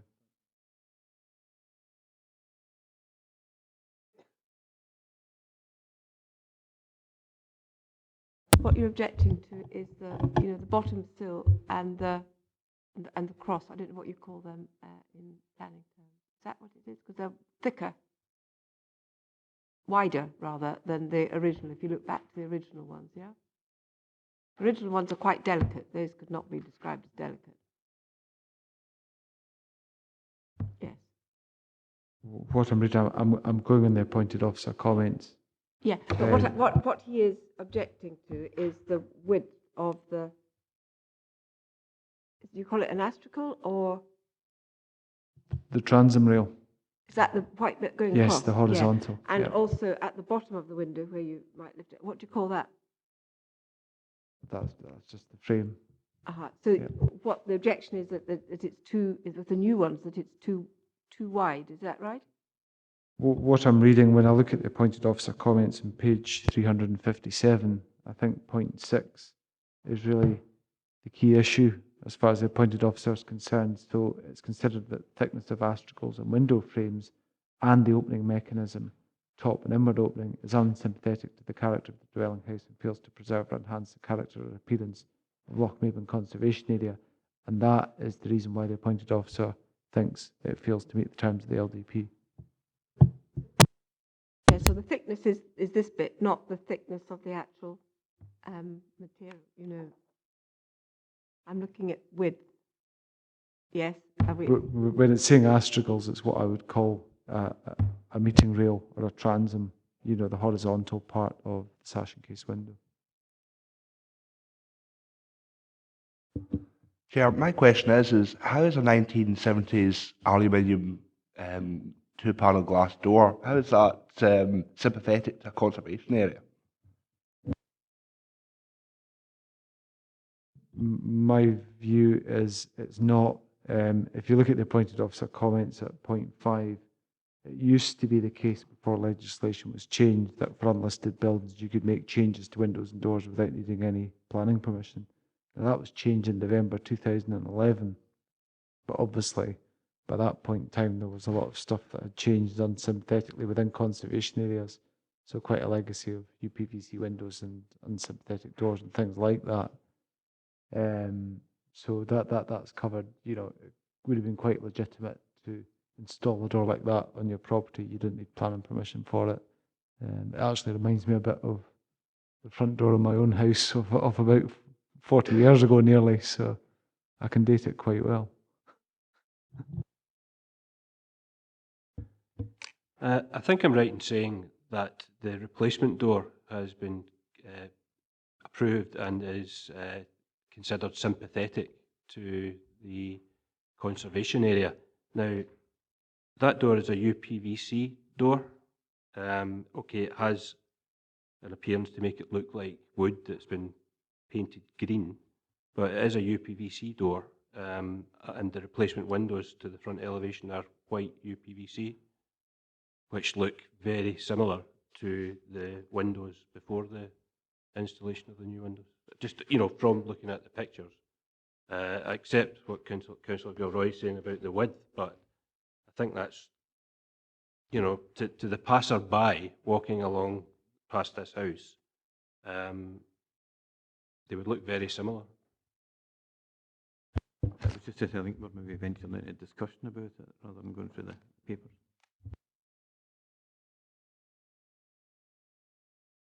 Chair, there was just one point I was going to make. The doors are part of the application. It's a retrospective planning application, so you're looking at an application for 20 windows, 2 doors, and 1 set of patio doors. But it's been done already, so it's a retrospective application. Are you comfortable with me continuing with the presentation, Chair? Pictures. And this is the view of the side elevation. Again, those are 2 of the new windows that have been installed. Coming round to the rear elevation now, you can see there are ongoing painting works. I'm assuming that they have finished now, given the age of the application, but it shows you the general renovations being undertaken to upgrade the property. These are the pictures, other pictures which were submitted by the applicant. I apologise if these haven't come out too well, but this is similar to the picture you've seen already. It's the west elevation, front elevation. And this is the one submitted by the applicant, so very similar. It shows the windows and the door installed that form part of the application. Then you have the south elevation picture. This has been submitted by the applicant. You can see the scaffolding to do with the painting works. And you've got the south elevation picture submitted by the applicant as well. So you can see the previous one where you can see the scaffolding and those 2 multi-pane windows. Those are the 2 that appear on the right-hand side. This is quite a dark picture. It appears on the screen a lot better than in the papers, that's for sure. And again, it shows the north elevation, so you've got a couple of windows there. And a bigger view of the east elevation, so you can see the patio doors there that are referred to in the description of the application. And painting works again, ongoing.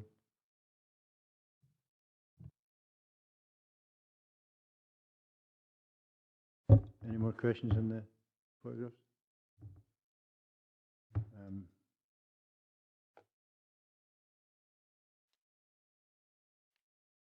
Now, obviously, the grounds for refusal already been stated.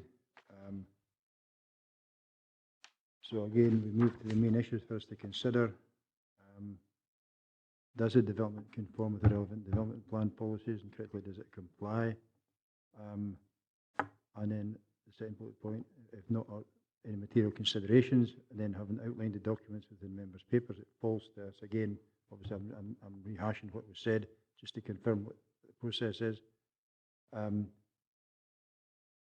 The question now is: are members clear? Enough? Are we happy with what we've seen, what we found? Do we need any further clarification? So we're now into open debate about what's in front of us. Dougie, do you want to come in now?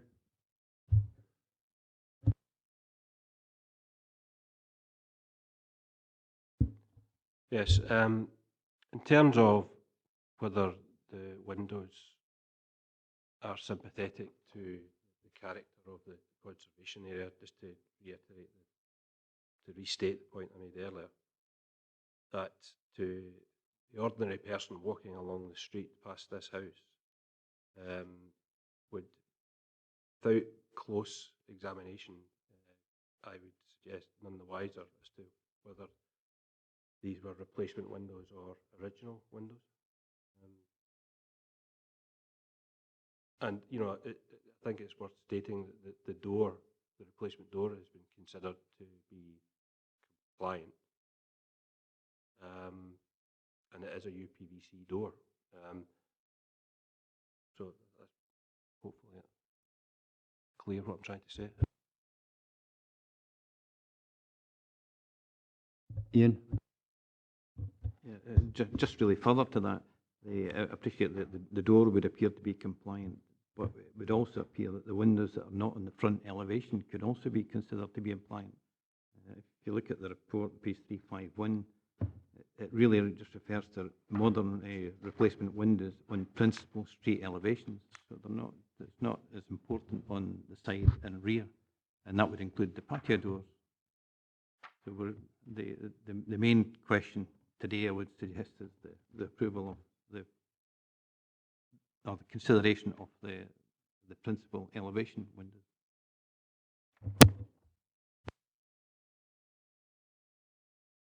Yes, Chair, it's not about whether you notice that there's any difference or anything. I mean, this is a conservation area and we're doing this for a reason, and the laws have changed since 2011 and the reason was to try and enhance and preserve and look after towns and villages and centres and everything else. And, you know, to be perfectly blunt about it, you know, we have a planning applications committee, and this could have come forward as a planning application committee, be considered, and we've done it before in Kirkconnel. We agreed with the planners and allowed modern UBVC windows to be installed in buildings. So what I find difficult here is it's retrospective, and it's an opinion that it's all right. Well, actually, did the applicants ask? Did they come to anyone? Did they not realise that the house they bought was in a conservation area and therefore there were restrictions? And when you buy something in a conservation area, there are restrictions and you have to abide by them. That's why the rules are there. And because everybody thinks what they do is fine, but if there's rules there, they're there for a reason, and the reason is to develop and enhance and all the rest of it, and that's what we're here to deal with. And as Councillor Blake says, you know, to be fair on this one, that it's really the principal street elevation that I think is important. The rest of it is not quite so important, although I do think it is important. But I think the principal street elevation is, and our officers have said that, you know, it's the wrong design, it's the wrong thickness, it's the wrong material, and they open in the wrong way. Pretty straightforward, I would say. Yeah, perhaps it might be worth getting some advice, and I hear what Councillor Gilroy is saying, but we're not here to determine the merits of whether the applicant did or didn't apply for permission to install the windows. That's not what we're considering here. Here to consider a retrospective plan application. It's not retrospective if they'd applied for planning permission. But we're not here to consider whether they should or should not have applied for permission. We're considering whether or not the replacement windows are in, you know, have the sympathetic appearance of it's in relation to the other dwelling houses in Lochmaben.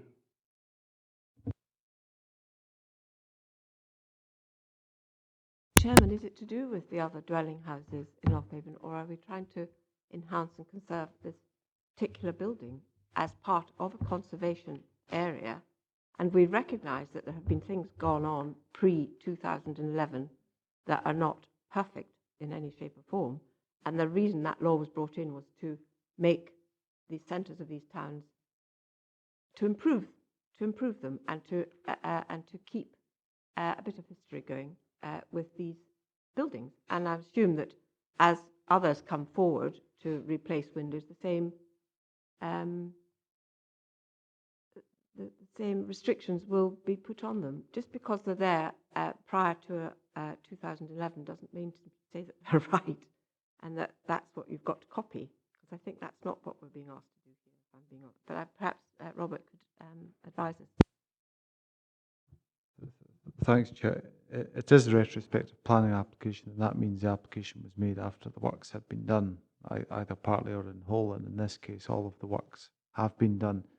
Coming to the issue of the doors, Councillor Campbell does make a good point, because when you look at the reason in the decision notice, which is key, it only references the windows. So by extrapolation, you can assume that the appointed officer is therefore happy with the doors and has no issue with that. It's just those particular issues with the windows that are the reasons for refusal. The two policies quoted are Local Development Plan Policies H8, alterations and extensions to houses, and Policy HC2, conservation areas. So it's twofold really. H8 is assessing the impact of the change upon the house itself, if you like, and there's a policy and a guidance document relative to that. When you're looking at policy HC2, that's all about the character and appearance of the wider conservation area. So it's the impact of this proposal on that. It's really a case, when you're going through the key considerations and looking at those policies, I'll just come on to them just now. They appear in your papers. The LDP policies are listed on pages 401 to 403.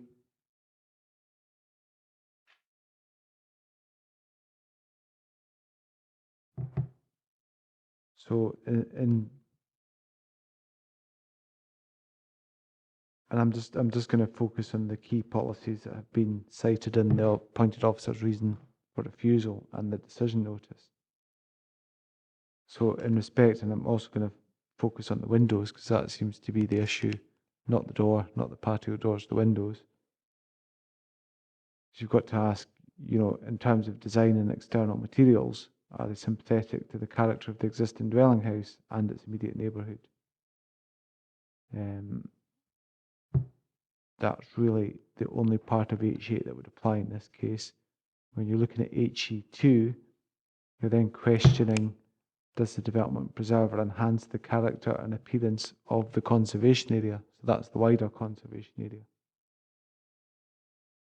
And it then says, in considering such development, the council will need to be satisfied that new development, which this is, as well as alterations or other redevelopment of buildings, preserves or enhances the character, appearance or setting of the conservation area through the appropriate design, use of materials, detailing, scale and general massing and arrangement of such development. Quality of views within, from and into the conservation area will be maintained or enhanced. Then it's got something about demolition, which isn't relevant, and then something about works to trees, which isn't relevant in this case either. So those are probably your key considerations. It's really, you know, impact, if you like, on the character of the property, if you feel that's been damaged or not, and also impact on the character and appearance of the conservation area. Has that been preserved, enhanced? Has it been damaged? Is it an acceptable change? Is it not? Those are really the key things you're looking at in terms of your policy. Andrew? Chair, I would just like to point out that it's quite easy when discussing policy, it's quite easy to throw out the baby with the bathwater. So what we are deciding today is going to create a precedent for the whole conservation area. That's fair enough. What I'm having a bit of difficulty here is we don't have anything to compare it with, because we don't have any views here of anything. What is the nature of the conservation area? Now, my vision of driving through Lochmaben and seeing either side of the high street is there are no two buildings the same. So what is the nature of the area in Lochmaben? And I know we had this very same problem, Patsy, you remember last term, not too far from where you're from, up country, albeit, where we had a problem with a conservation area as well, and there was no building, no two buildings in the conservation area even looked remotely the same. So how do we decide if it's out of keeping with the rest when the rest are out of keeping with each other? I think would be my problem. But that's my view on it. Patsy, you want back in? Well, I'm looking at the reasons for refusal, which is on 351, which says that the detailing and design of the replacement windows are unsympathetic to the character of the dwelling house. So that we're dealing with the dwelling house, and fail to preserve or enhance the character and appearance of Lochmaben Conservation Area. That's a more general thing that is not so easy to ascertain because we haven't got photographs of that.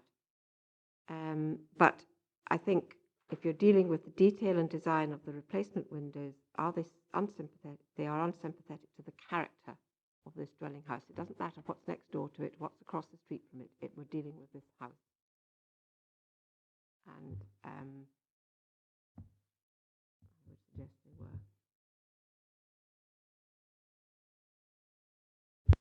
We need to bring this to some form of conclusion. The remedies to us are to, we can uphold, as you know, overturn or amend, or there are other things, you know, for example, we could, but we've already decided we've got enough information to make a decision today, so we can't go back to our site visit now.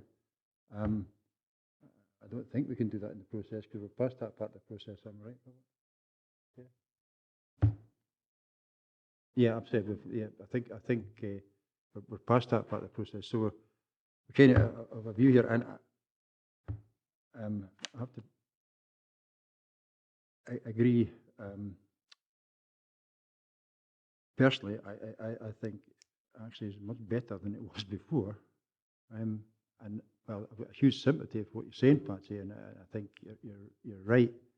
But you know, if that was the case for everything we did, we would never move forward. We'd be stuck in the 1800s.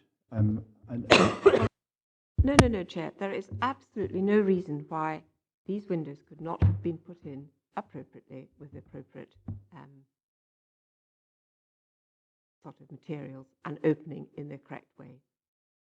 What I would like to ask Mr. Duncan is, can we amend insofar as that can we do the front elevation to get that right for the street scene? And what did you call it, Ian? You called it, yes, the principle is the street elevation. Can we do that and get that right for the conservation area and the street scene and the front of that building, which is sandstone, which the rest of it at the back is not. It's painted, it's almost pebble dashed, I think.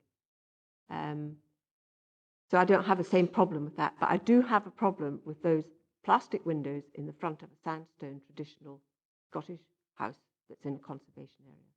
I do have a big problem with that because there's no point in us bothering with conservation areas if we don't pay attention to what's happening in them.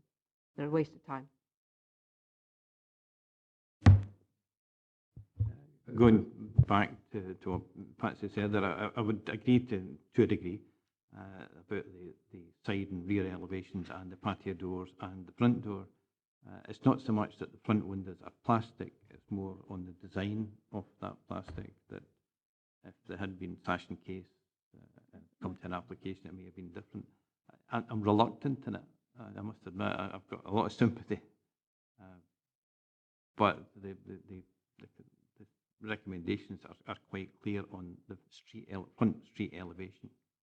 But I would like, again, like Pat said, if there is a way to separate the other windows, the rear and doors.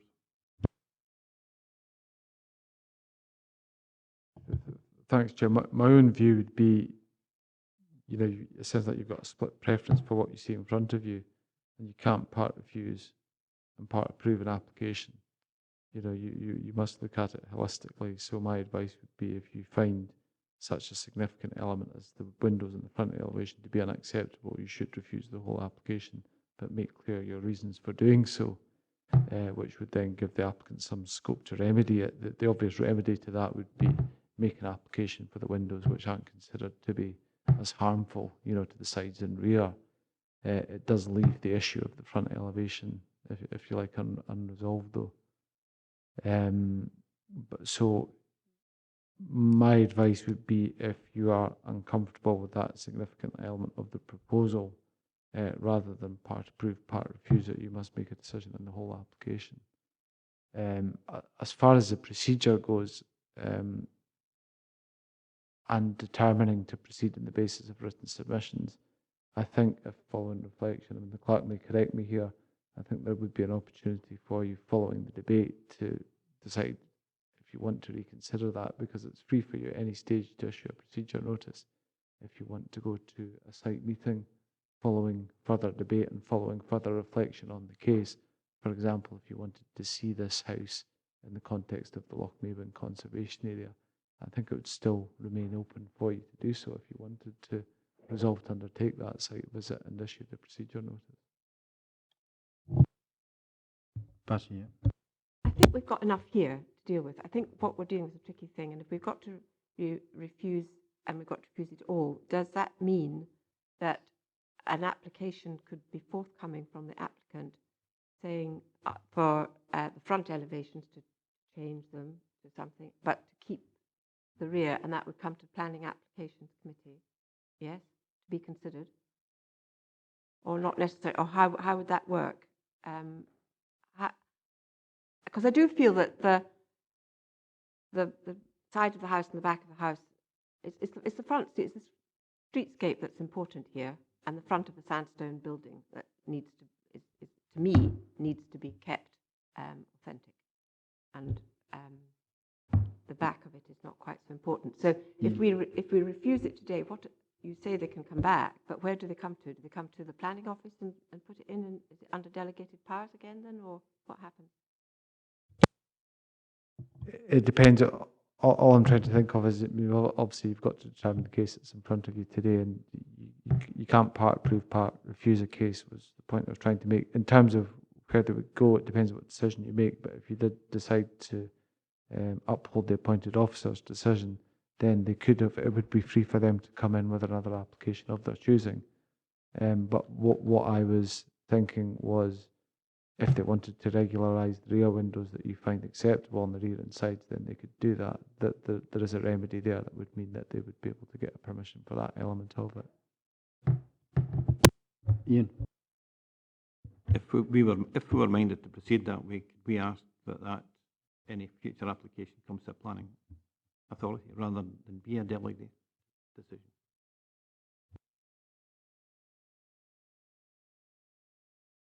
My advice would be, under the council's delegation agreement, you could call it to committee from the weekly list. Yeah.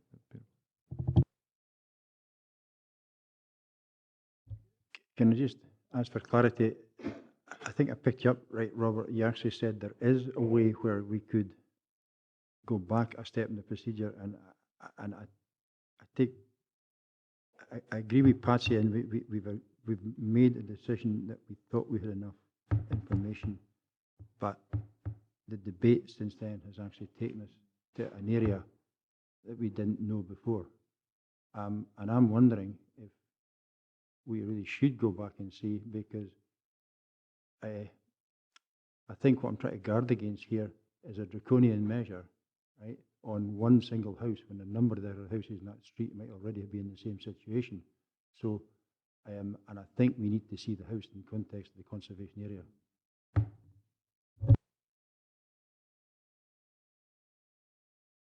Sorry, Chair, I mean, I do genuinely think we've had a good debate. We've got quite a lot of information in front of us. I think, I don't think a site visit is, because we're dealing with a house. I mean, the reason for refusal is the unsympathetic replacement windows for the character of the dwelling house.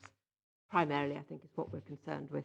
And I don't think that will change by seeing it, because they're still going to be white, they're still going to be the wrong kind of windows, they're still going to be made out of the wrong materials, and they're still going to open in the wrong way.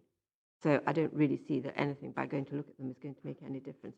So I'm afraid to say, in this case, I'm going to propose that we uphold the decision of the planning officer. Wait at that stage yet, Patsy, there's still speakers to come. I'm moving on. Dougie? My position is that I consider the replacement windows to be sympathetic with the character of the house. That's my position. And therefore, I would seek to reverse the decision.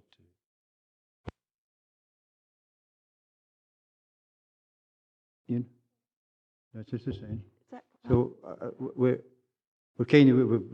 we've got a position here where I've got one member of the board, the body saying no, and one member saying yes.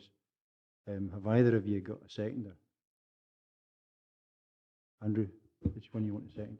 My pragmatic mind would say that I would support leaving them as it is, but as I said earlier on, we are setting a precedent here, and this is a conservation area, and I think that we should refuse it and go with the planner. Ian? Second? I think that, sorry, I think Ask Ian, yeah.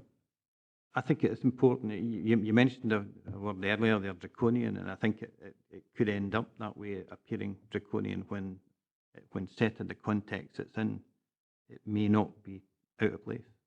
I think that I would tend to agree with your suggestion that we do have a site visit. I'm happy to move that we do have a site visit, if you're happy to second it. Yeah, I'll second that. Could we have some clarification on the point made about setting a precedent? Would that be the case, or are we making a decision on a specific application? The advice would be, as a local review body, you're free to determine each case on its merits. It's the same for Planning and Applications Committee, it's the same for planning officers. Each case gets determined on its merits.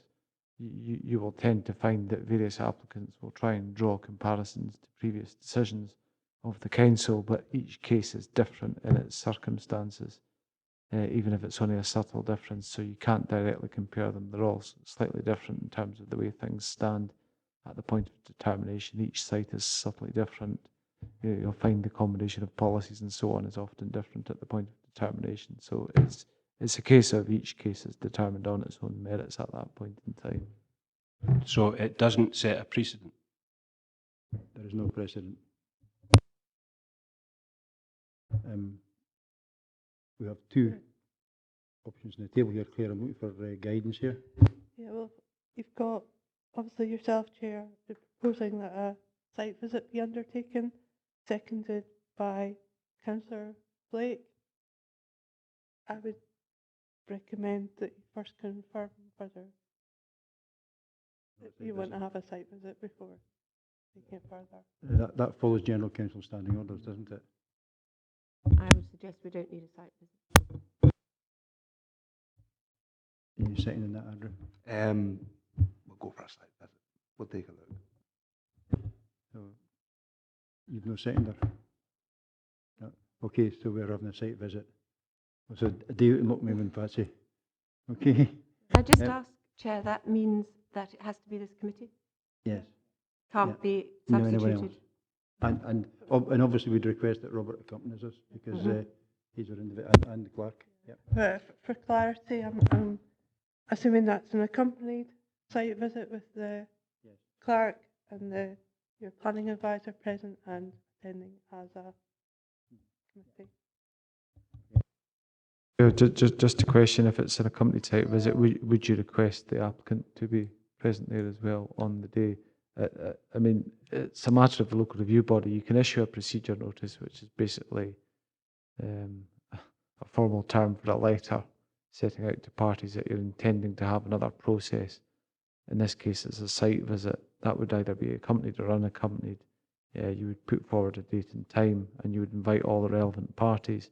You would then reconvene at a future date to a future meeting once you'd undertaken that site visit, and you'd be free. I mean, you could proceed at that next meeting to determine the case, but again, you might decide that you want further procedure in this case, for example, a hearing or such like.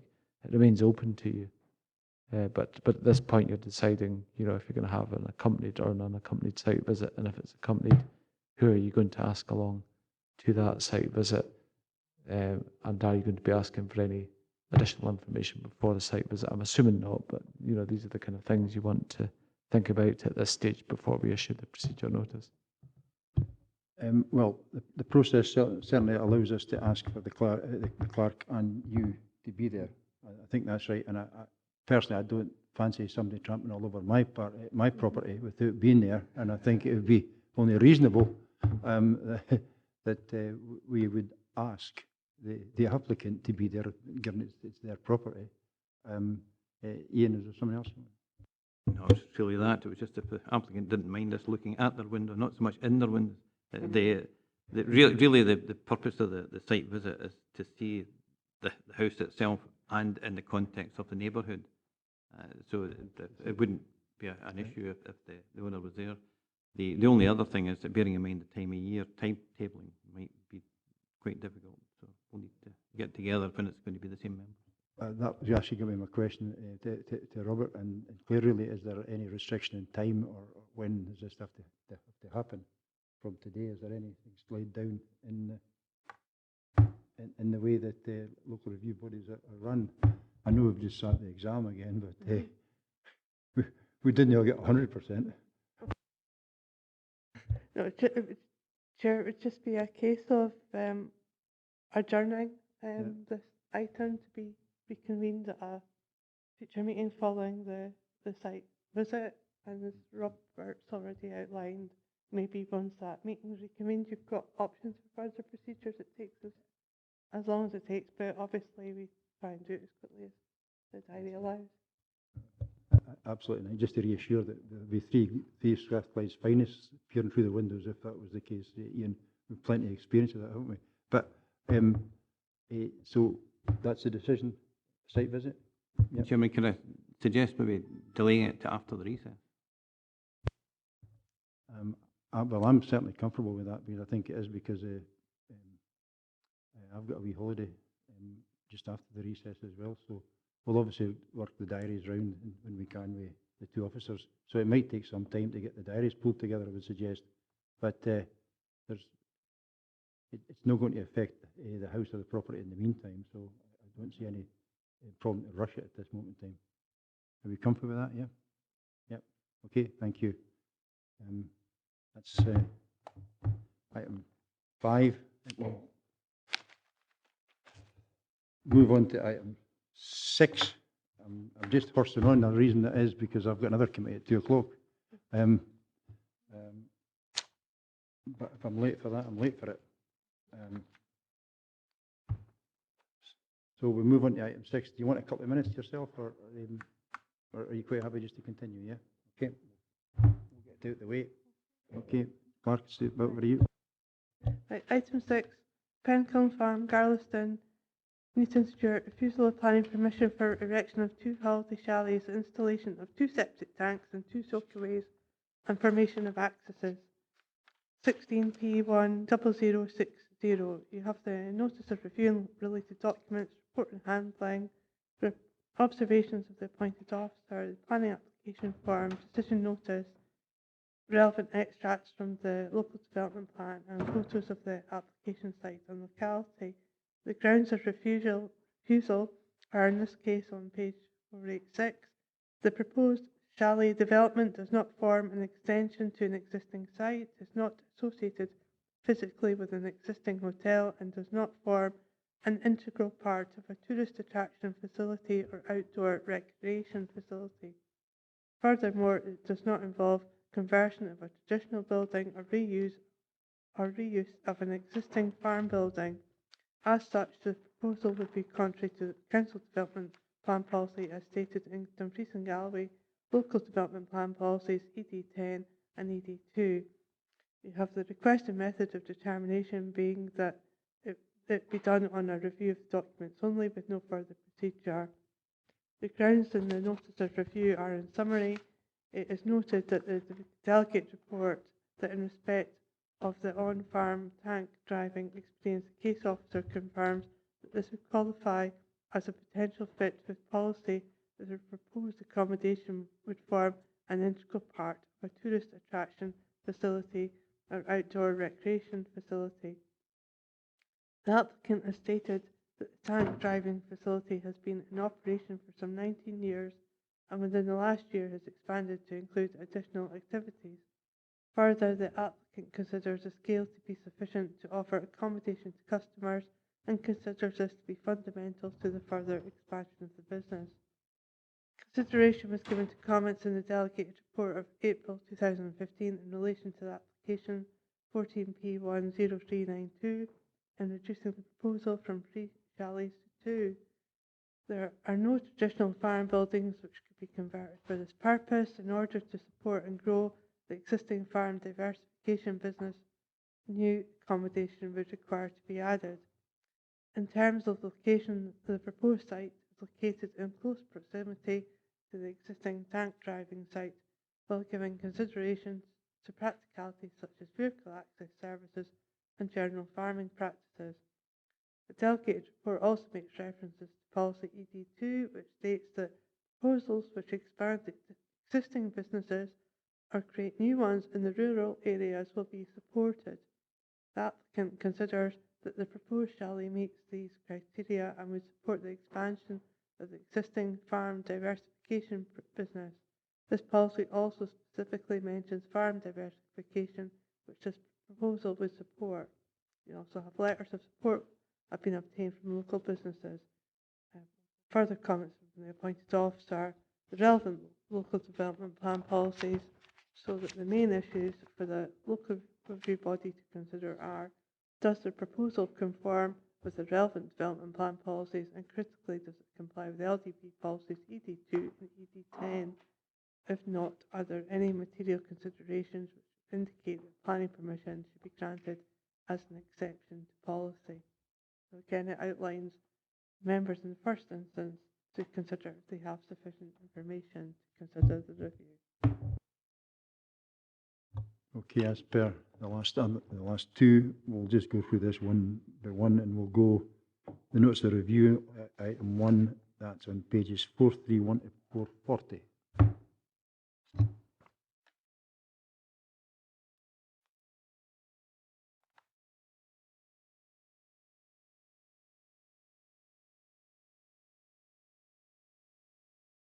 Questions?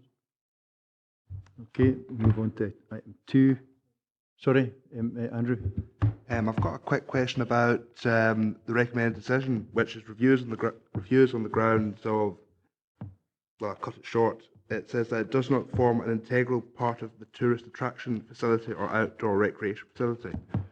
What does that actually mean, can I ask? Because being from close to Garlieston, I know that this particular business could work with, that they have a lot of such like stag do's and such, so they could integrate that into the business, offering packages to their customers. I don't know if we need to see a business plan or such, but I can see how it integrates into the current business, if you know what I mean. I'm not sure I picked you up properly there, Andrew. Did you say you actually know this business? I don't know the business, but it's close to where I live, and I know a lot of people who've used this business for stag do's, and they have stayed nearby.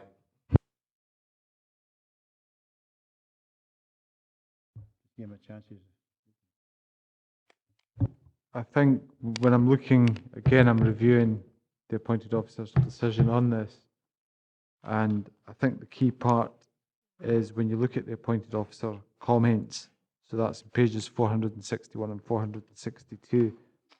If you look at paragraphs 2.2 and 2.3 in particular, and really with that question it's 2.2, so it wasn't considered to meet ED10, you know, because there was that question, it would fail to be part of an integral part of a tourist attraction facility or outdoor recreation facility. And, you know, it was saying that the Galloway Tanks enterprise, yeah, could potentially be considered as that. Clearly it's outdoor recreation. It's driving tanks around farmland. I've seen it, it clearly is, but other than statements, the appointed officer saying other than statements to the effect that the scale of enterprise is considered to be sufficient to offer accommodation for customers. In other words, the scale of the operation justifies the accommodation. There's no real evidence being put in there, nothing about existing anticipated levels of activity, visitor numbers, turnover figures, or the like. So is it of a scale to justify 2 accommodation units? Or is it, if you like, the tail wagging the dog? Is that being put forward as the reasoning for the accommodation units, when in reality, you know, there's not really too much going on. It just hasn't been evidenced that this is a real kind of outdoor recreation enterprise of a significant scale that would justify 2 units, is the way I'm reading that. Seems to be a lack of information submitted. Certainly that's the way I'm reading the appointed officer comments. Okay, happy, Andrew? Yep. On item 2, that was 441 to 458. I think we've kind of covered some of it, but anyone else got any questions?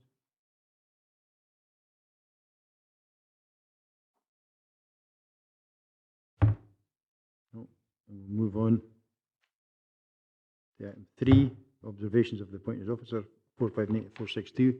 Again, Robert's kind of referred to some out there, but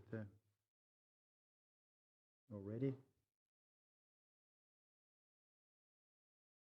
Okay. The planning application form, page 463 to 481.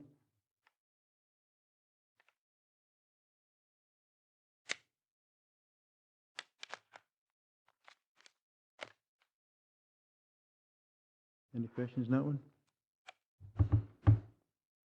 No, let's just move on. Item 5, decision notice from the council. That's page 483 to 487.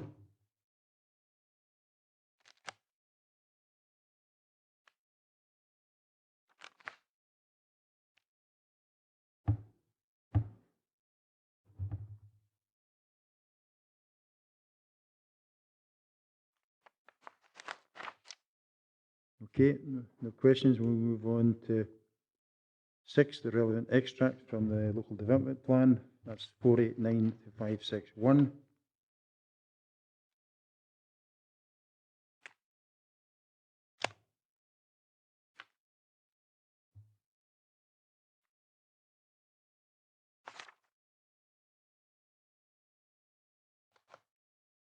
No. We'll move on to the item 7, the photographs to the application site. That's 563 to 569. Are we happy just to take them off the papers? Yeah?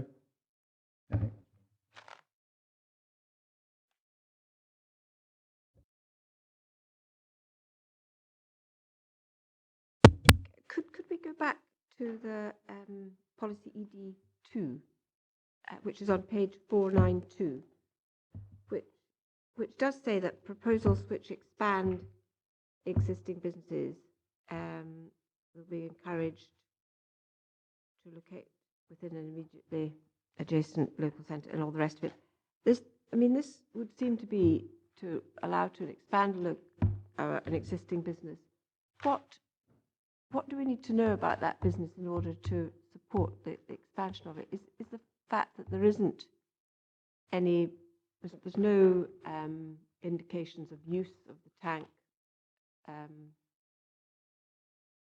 activity or anything. So does that mean to say that it's difficult for us to support it because we don't know quite how big it is, if you know what I mean?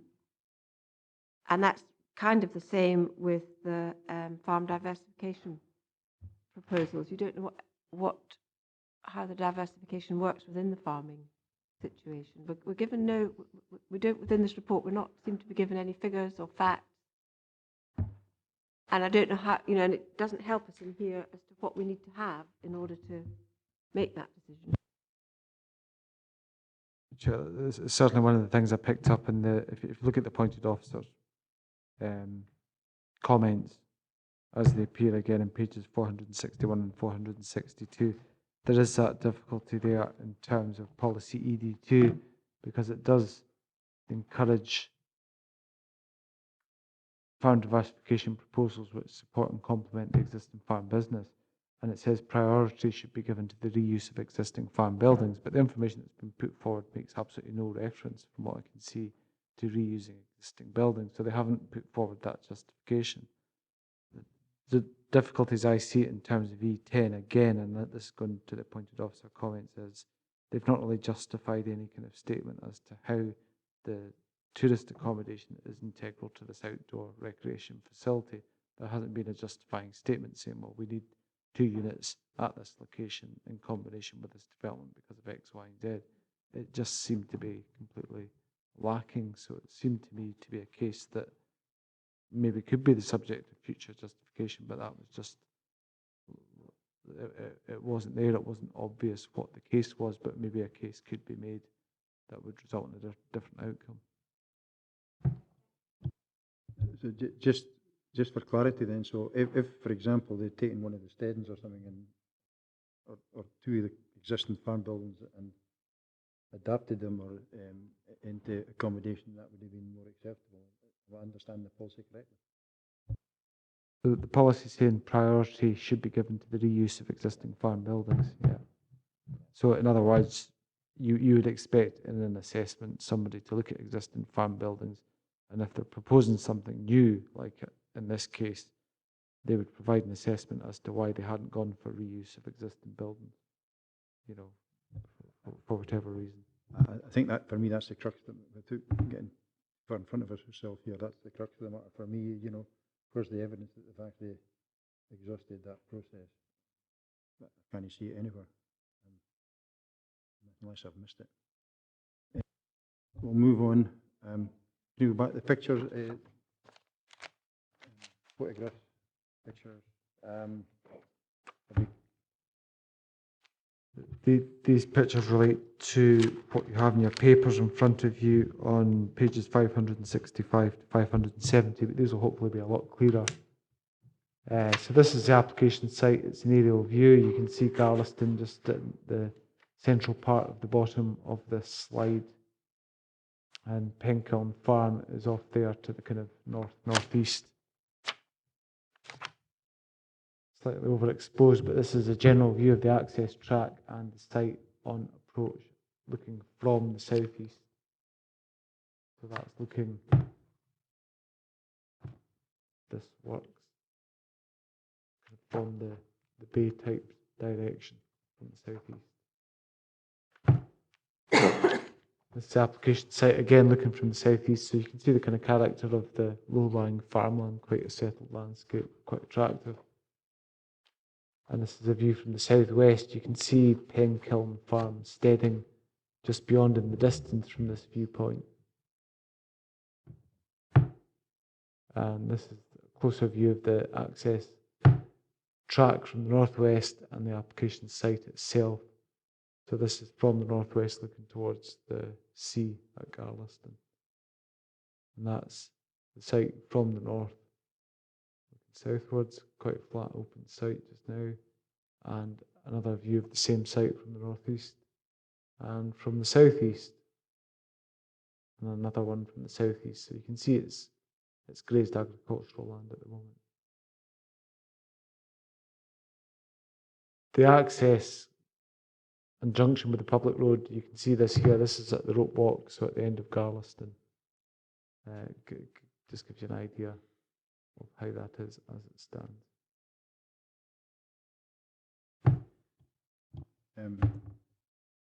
Thanks. That's anyone else? No. So we're clear with that part. I think now comes to, are we happy that we have sufficient? Andrew? Chair, I would like to request further information such as a business plan on how they plan to combine these holiday chalets with their current business. I think that's something that we really need to see before we can make a decision. I'll ask advice if that's a planning matter per se, but Ian? I would suggest that if depending on what happens here today, that maybe should be included in any future application, but it's not considered. The information wasn't given in this application, and we've got to judge it on its merits here today. Yeah, we're in the comment stage here just now. I mean, I have a comment to make as well, because I'm actually looking at page 439, for example, on the Evans Rural Design from Newton Stewart.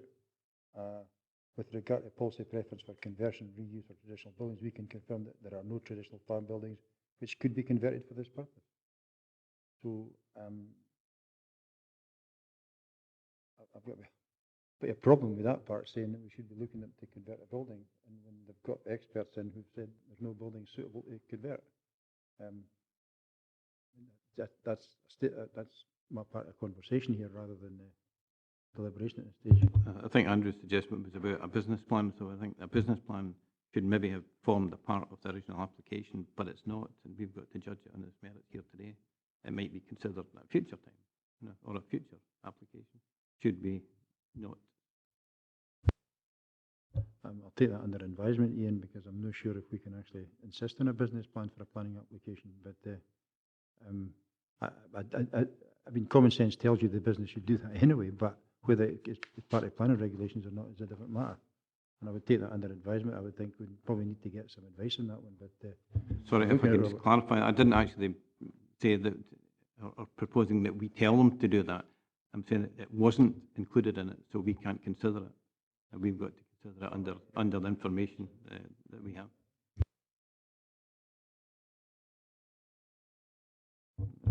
I would suggest we uphold it. I think there's insufficient evidence to tie the development into the existing business.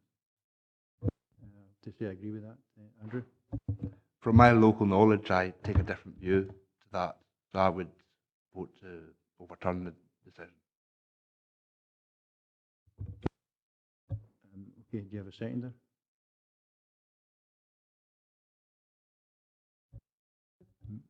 Sorry, if you're putting forward a proposal, what would be clear? What would the reasoning for that be, for the overturn? The reasoning is, from my local knowledge, I see how the business has actually developed and how they can incorporate these chalets into their actual current standing diversified business. And from a brief knowledge of the area, I'm pretty sure that there aren't any surrounding buildings that could be utilised, but that's just from my understanding. I don't actually, that's a very brief knowledge. And from knowledge of people who've used the service, I'm not sure if that would hold up in my decision, but...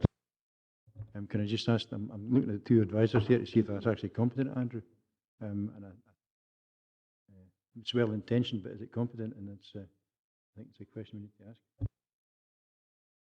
Chair, just coming back to the comments about correct procedure, my view would be, as a local review body, you could legitimately serve a procedure notice asking the applicant for further information. So, for example, for a business plan, if you were clear as to the reasoning why you're looking for that business plan, and if you're looking for further information, for example, justification as to why none of the existing buildings in the farm unit could be used, you could issue a procedure notice on that basis, and that would be extra information. So that would go above and beyond what was in front of the appointed officer when the decision was made. If you don't serve that procedure notice, I mean, that's a decision for you to take in terms of process. If you decide to determine it on the basis of what you've got in front of you today, you're basically determining it on the basis of what was in front of the appointed officer, with the obvious exception of the notice of review form, the notice of review statement, and any other comments that have come in since this whole process started. But you could request further information. That has happened before in local review body cases. The local review body's decided at once a professional view, and it's gone away and asked for it and got that in writing, and then reconvened at a future meeting to consider the advice that's been given. So it is an option open to you as a local review body if you want to do that. Alternatively, you can make a decision today if you're satisfied you've got enough information in front of you. Yeah, I'm actually looking at the clerk's notes here. You know, it is competent for us to request further information in the form of written representations. And I'm assuming then that would be we would postpone today, but we have to be very clear what we're looking for. It's not just a case of send us another story. We'd have to be, you know, cross the T's and dot the I's if we were to go down that route that Andrew's suggesting. So I'm in the other three members' hands here as to how they want to take this forward. I still think that it's up to the applicant to provide that information at the time of an application. If you're trying to associate a development with a business, you've got to show the link for it, and it's not up to us now to consider it and then ask for that information ourselves. I think you're right, because if I was putting an application, I'd put the fullest information I possibly could in with the application. And I think I'm kind of looking here. I don't think you've got a second there, Andrew. So I'm looking at the rest. What did you make a proposal, Ian? Quite happy to make a proposal that we uphold the decision. Patsy's second that. Okay, agreed. So we've upheld the decision. Thank you. Confirm that the local review body have agreed to uphold the decision of the appointed officer and refuse the application.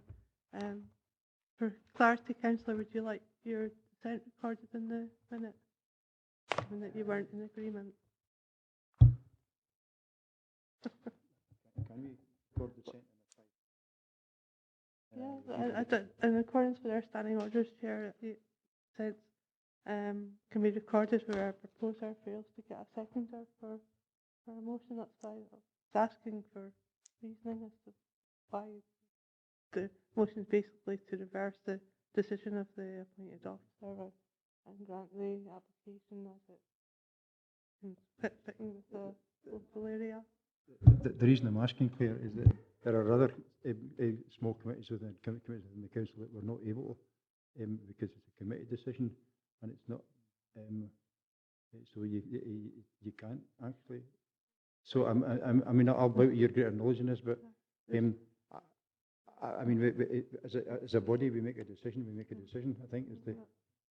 Sorry, Chair. There's certainly been occasions in the past when the dissent has been recorded at Right, local okay. review body, and there's certainly decisions have been taken by vote as well. So there's clear, evidence of differences of opinion. Happy to take your advice, Claire. Thank you. I think that there's no further business. Thanks very much. Easy baptism for two new guys. Eh?